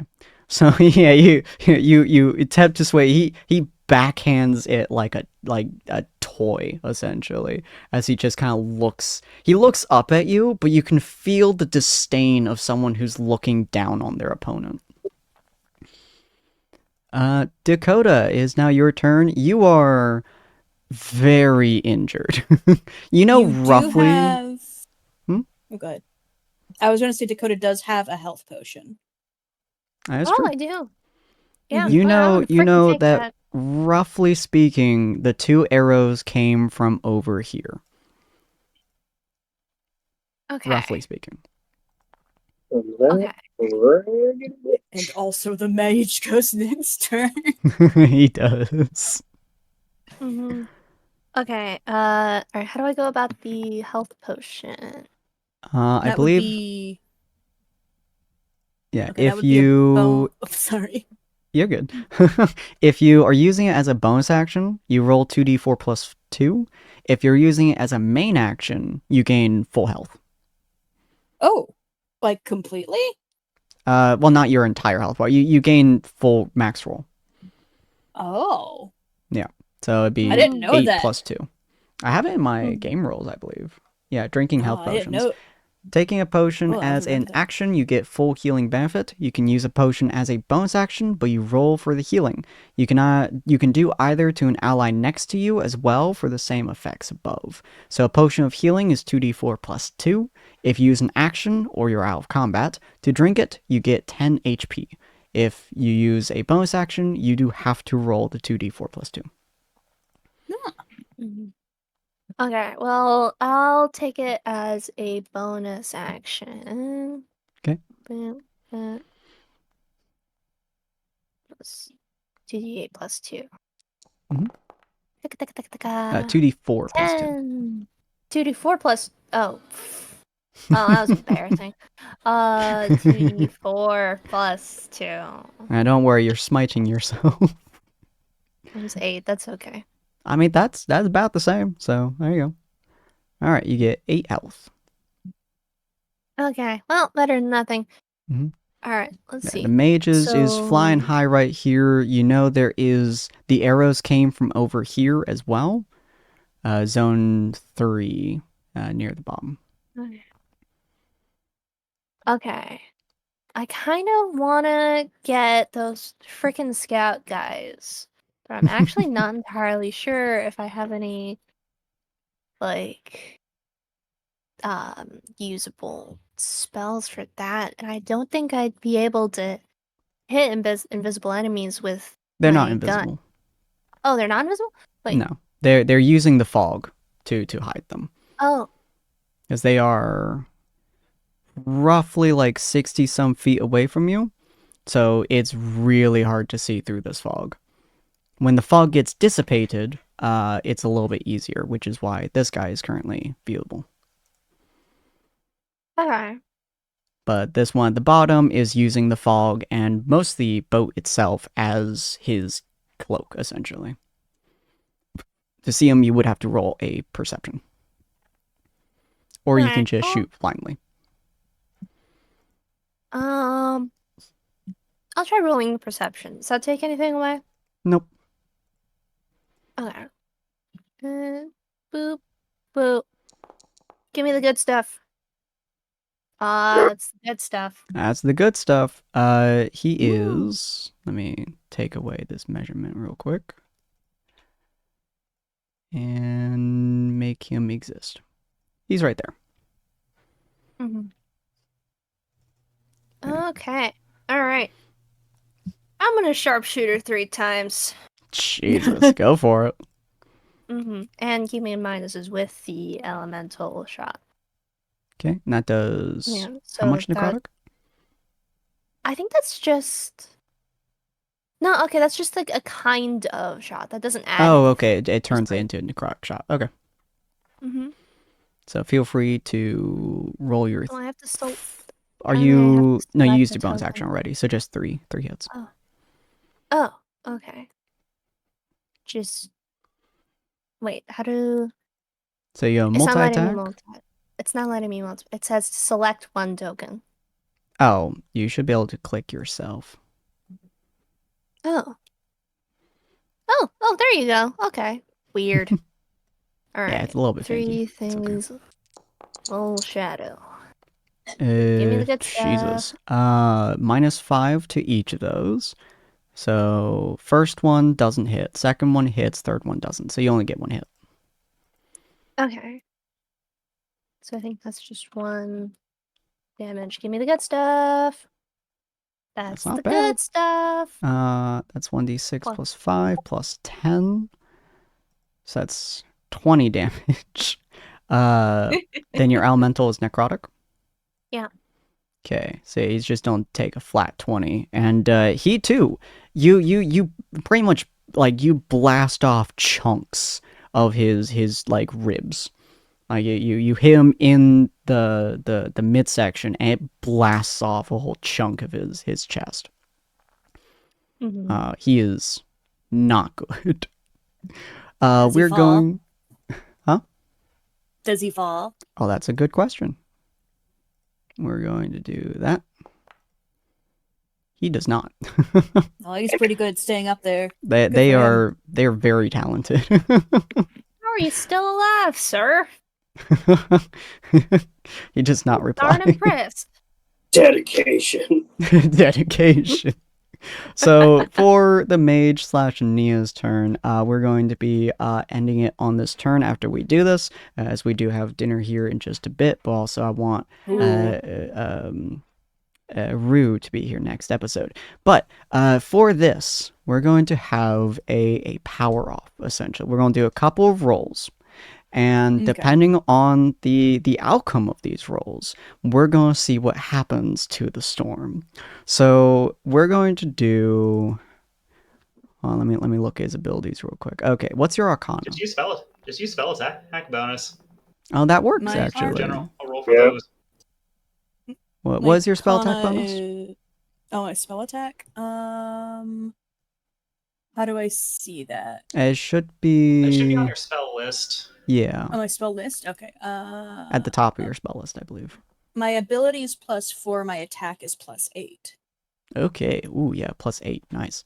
Oh, right, because you have +5. God damn. Okay, so we're gonna have a spell Mage off. off. Yeah, mage off, essentially. So you're going to roll your spell attack mod, your +8, against his spell attack mod, which is a +6. Whichever one is higher, I'm going to dictate what is happening. We're going to do this 3 times, and we'll do it best out. We'll see what happens at the end of the 3. Yeah. Okay, I'm not gonna roll Omen. Okay. So I'm just gonna roll 1d20 +8. Yep. Okay. 23 versus 20. Okay, that was the first one. And I'll dictate after 3 of them. So 23 versus 20. Now we're going to do a second time. Oh, it's coming. Oh, what was that third one? Oh, I didn't mean to roll a third one. Do you want to remove that and then reroll it? Or do you No, want the 25 came first. Yeah, the 25 came first. Yeah. We'll I keep the didn't mean 25. to Do you want to Yeah. remove it for the third roll, or do you want to keep it? I'll let you choose. I can remove it even if it's gonna be higher. Okay. Because I didn't mean to do it. Okay. So the second one you won. So let's see what the third one is. Okay, I'm gonna only hit enter once. Oh boy. Oh shit! It was almost a 1. It was almost a 1. Oh my god, that would have been fucking funny. All right. Oh boy. Oh, that was tense. All right. So what happens? As you guys are, everyone else is kind of on the ship. They're trying to keep themselves steady. Sapphire is on the mast. She's holding herself still. She's lacing her bow. The scout is pointing his bow at Sapphire. The Berserker is under her, trying to get up to her so he can continue just pretty much distracting her or beating the hell out of her. Gelmar is attempting to gain the focus of him, but trying to make it so you're safe. Dakota is brutally wounded, still has the arrows inside of him, but is on a gun off with the scout over here. Cyril is just having a 1v1 me scrub fight with this gladiator guy, this brute leader who is they are just trading blows, just beating the shit out of one another. Blood is pouring all onto the ground. The rain and storms around you are crackling with thunder and lightning all around. And do you stand up at all? Do you keep hiding behind the boxes? What are you doing? So in order to see the mage, she is leaning slightly away from the boxes. She's able to see Gelmar. She's currently in her starry form, so she looks base colored. This probably looks really weird against all the thunder and lightning going on.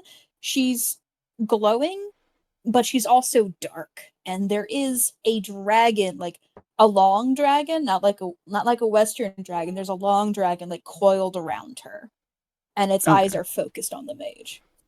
Cool. All right. So as the dragon is like around you, your area is darkened. The mage has lightning crackling around him, fire spinning around him. He has ice forming across his body as he seems to be mastering the elements around you as the storm let me just make sure I have my numbers right. The storm pulls over to him, and you can feel your grasp on it kind of like lessening as it it pushes itself over to him as he's pulling it towards him.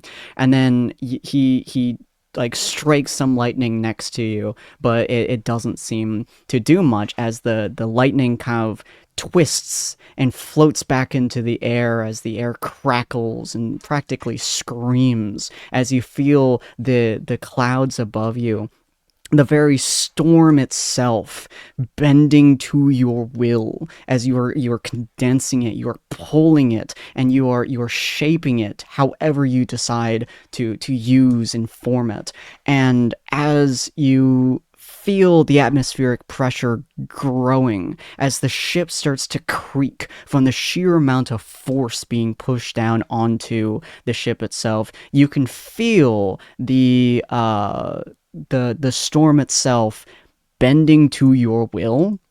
He is no longer able to use Call Lightning. The storm is now yours. Amazing.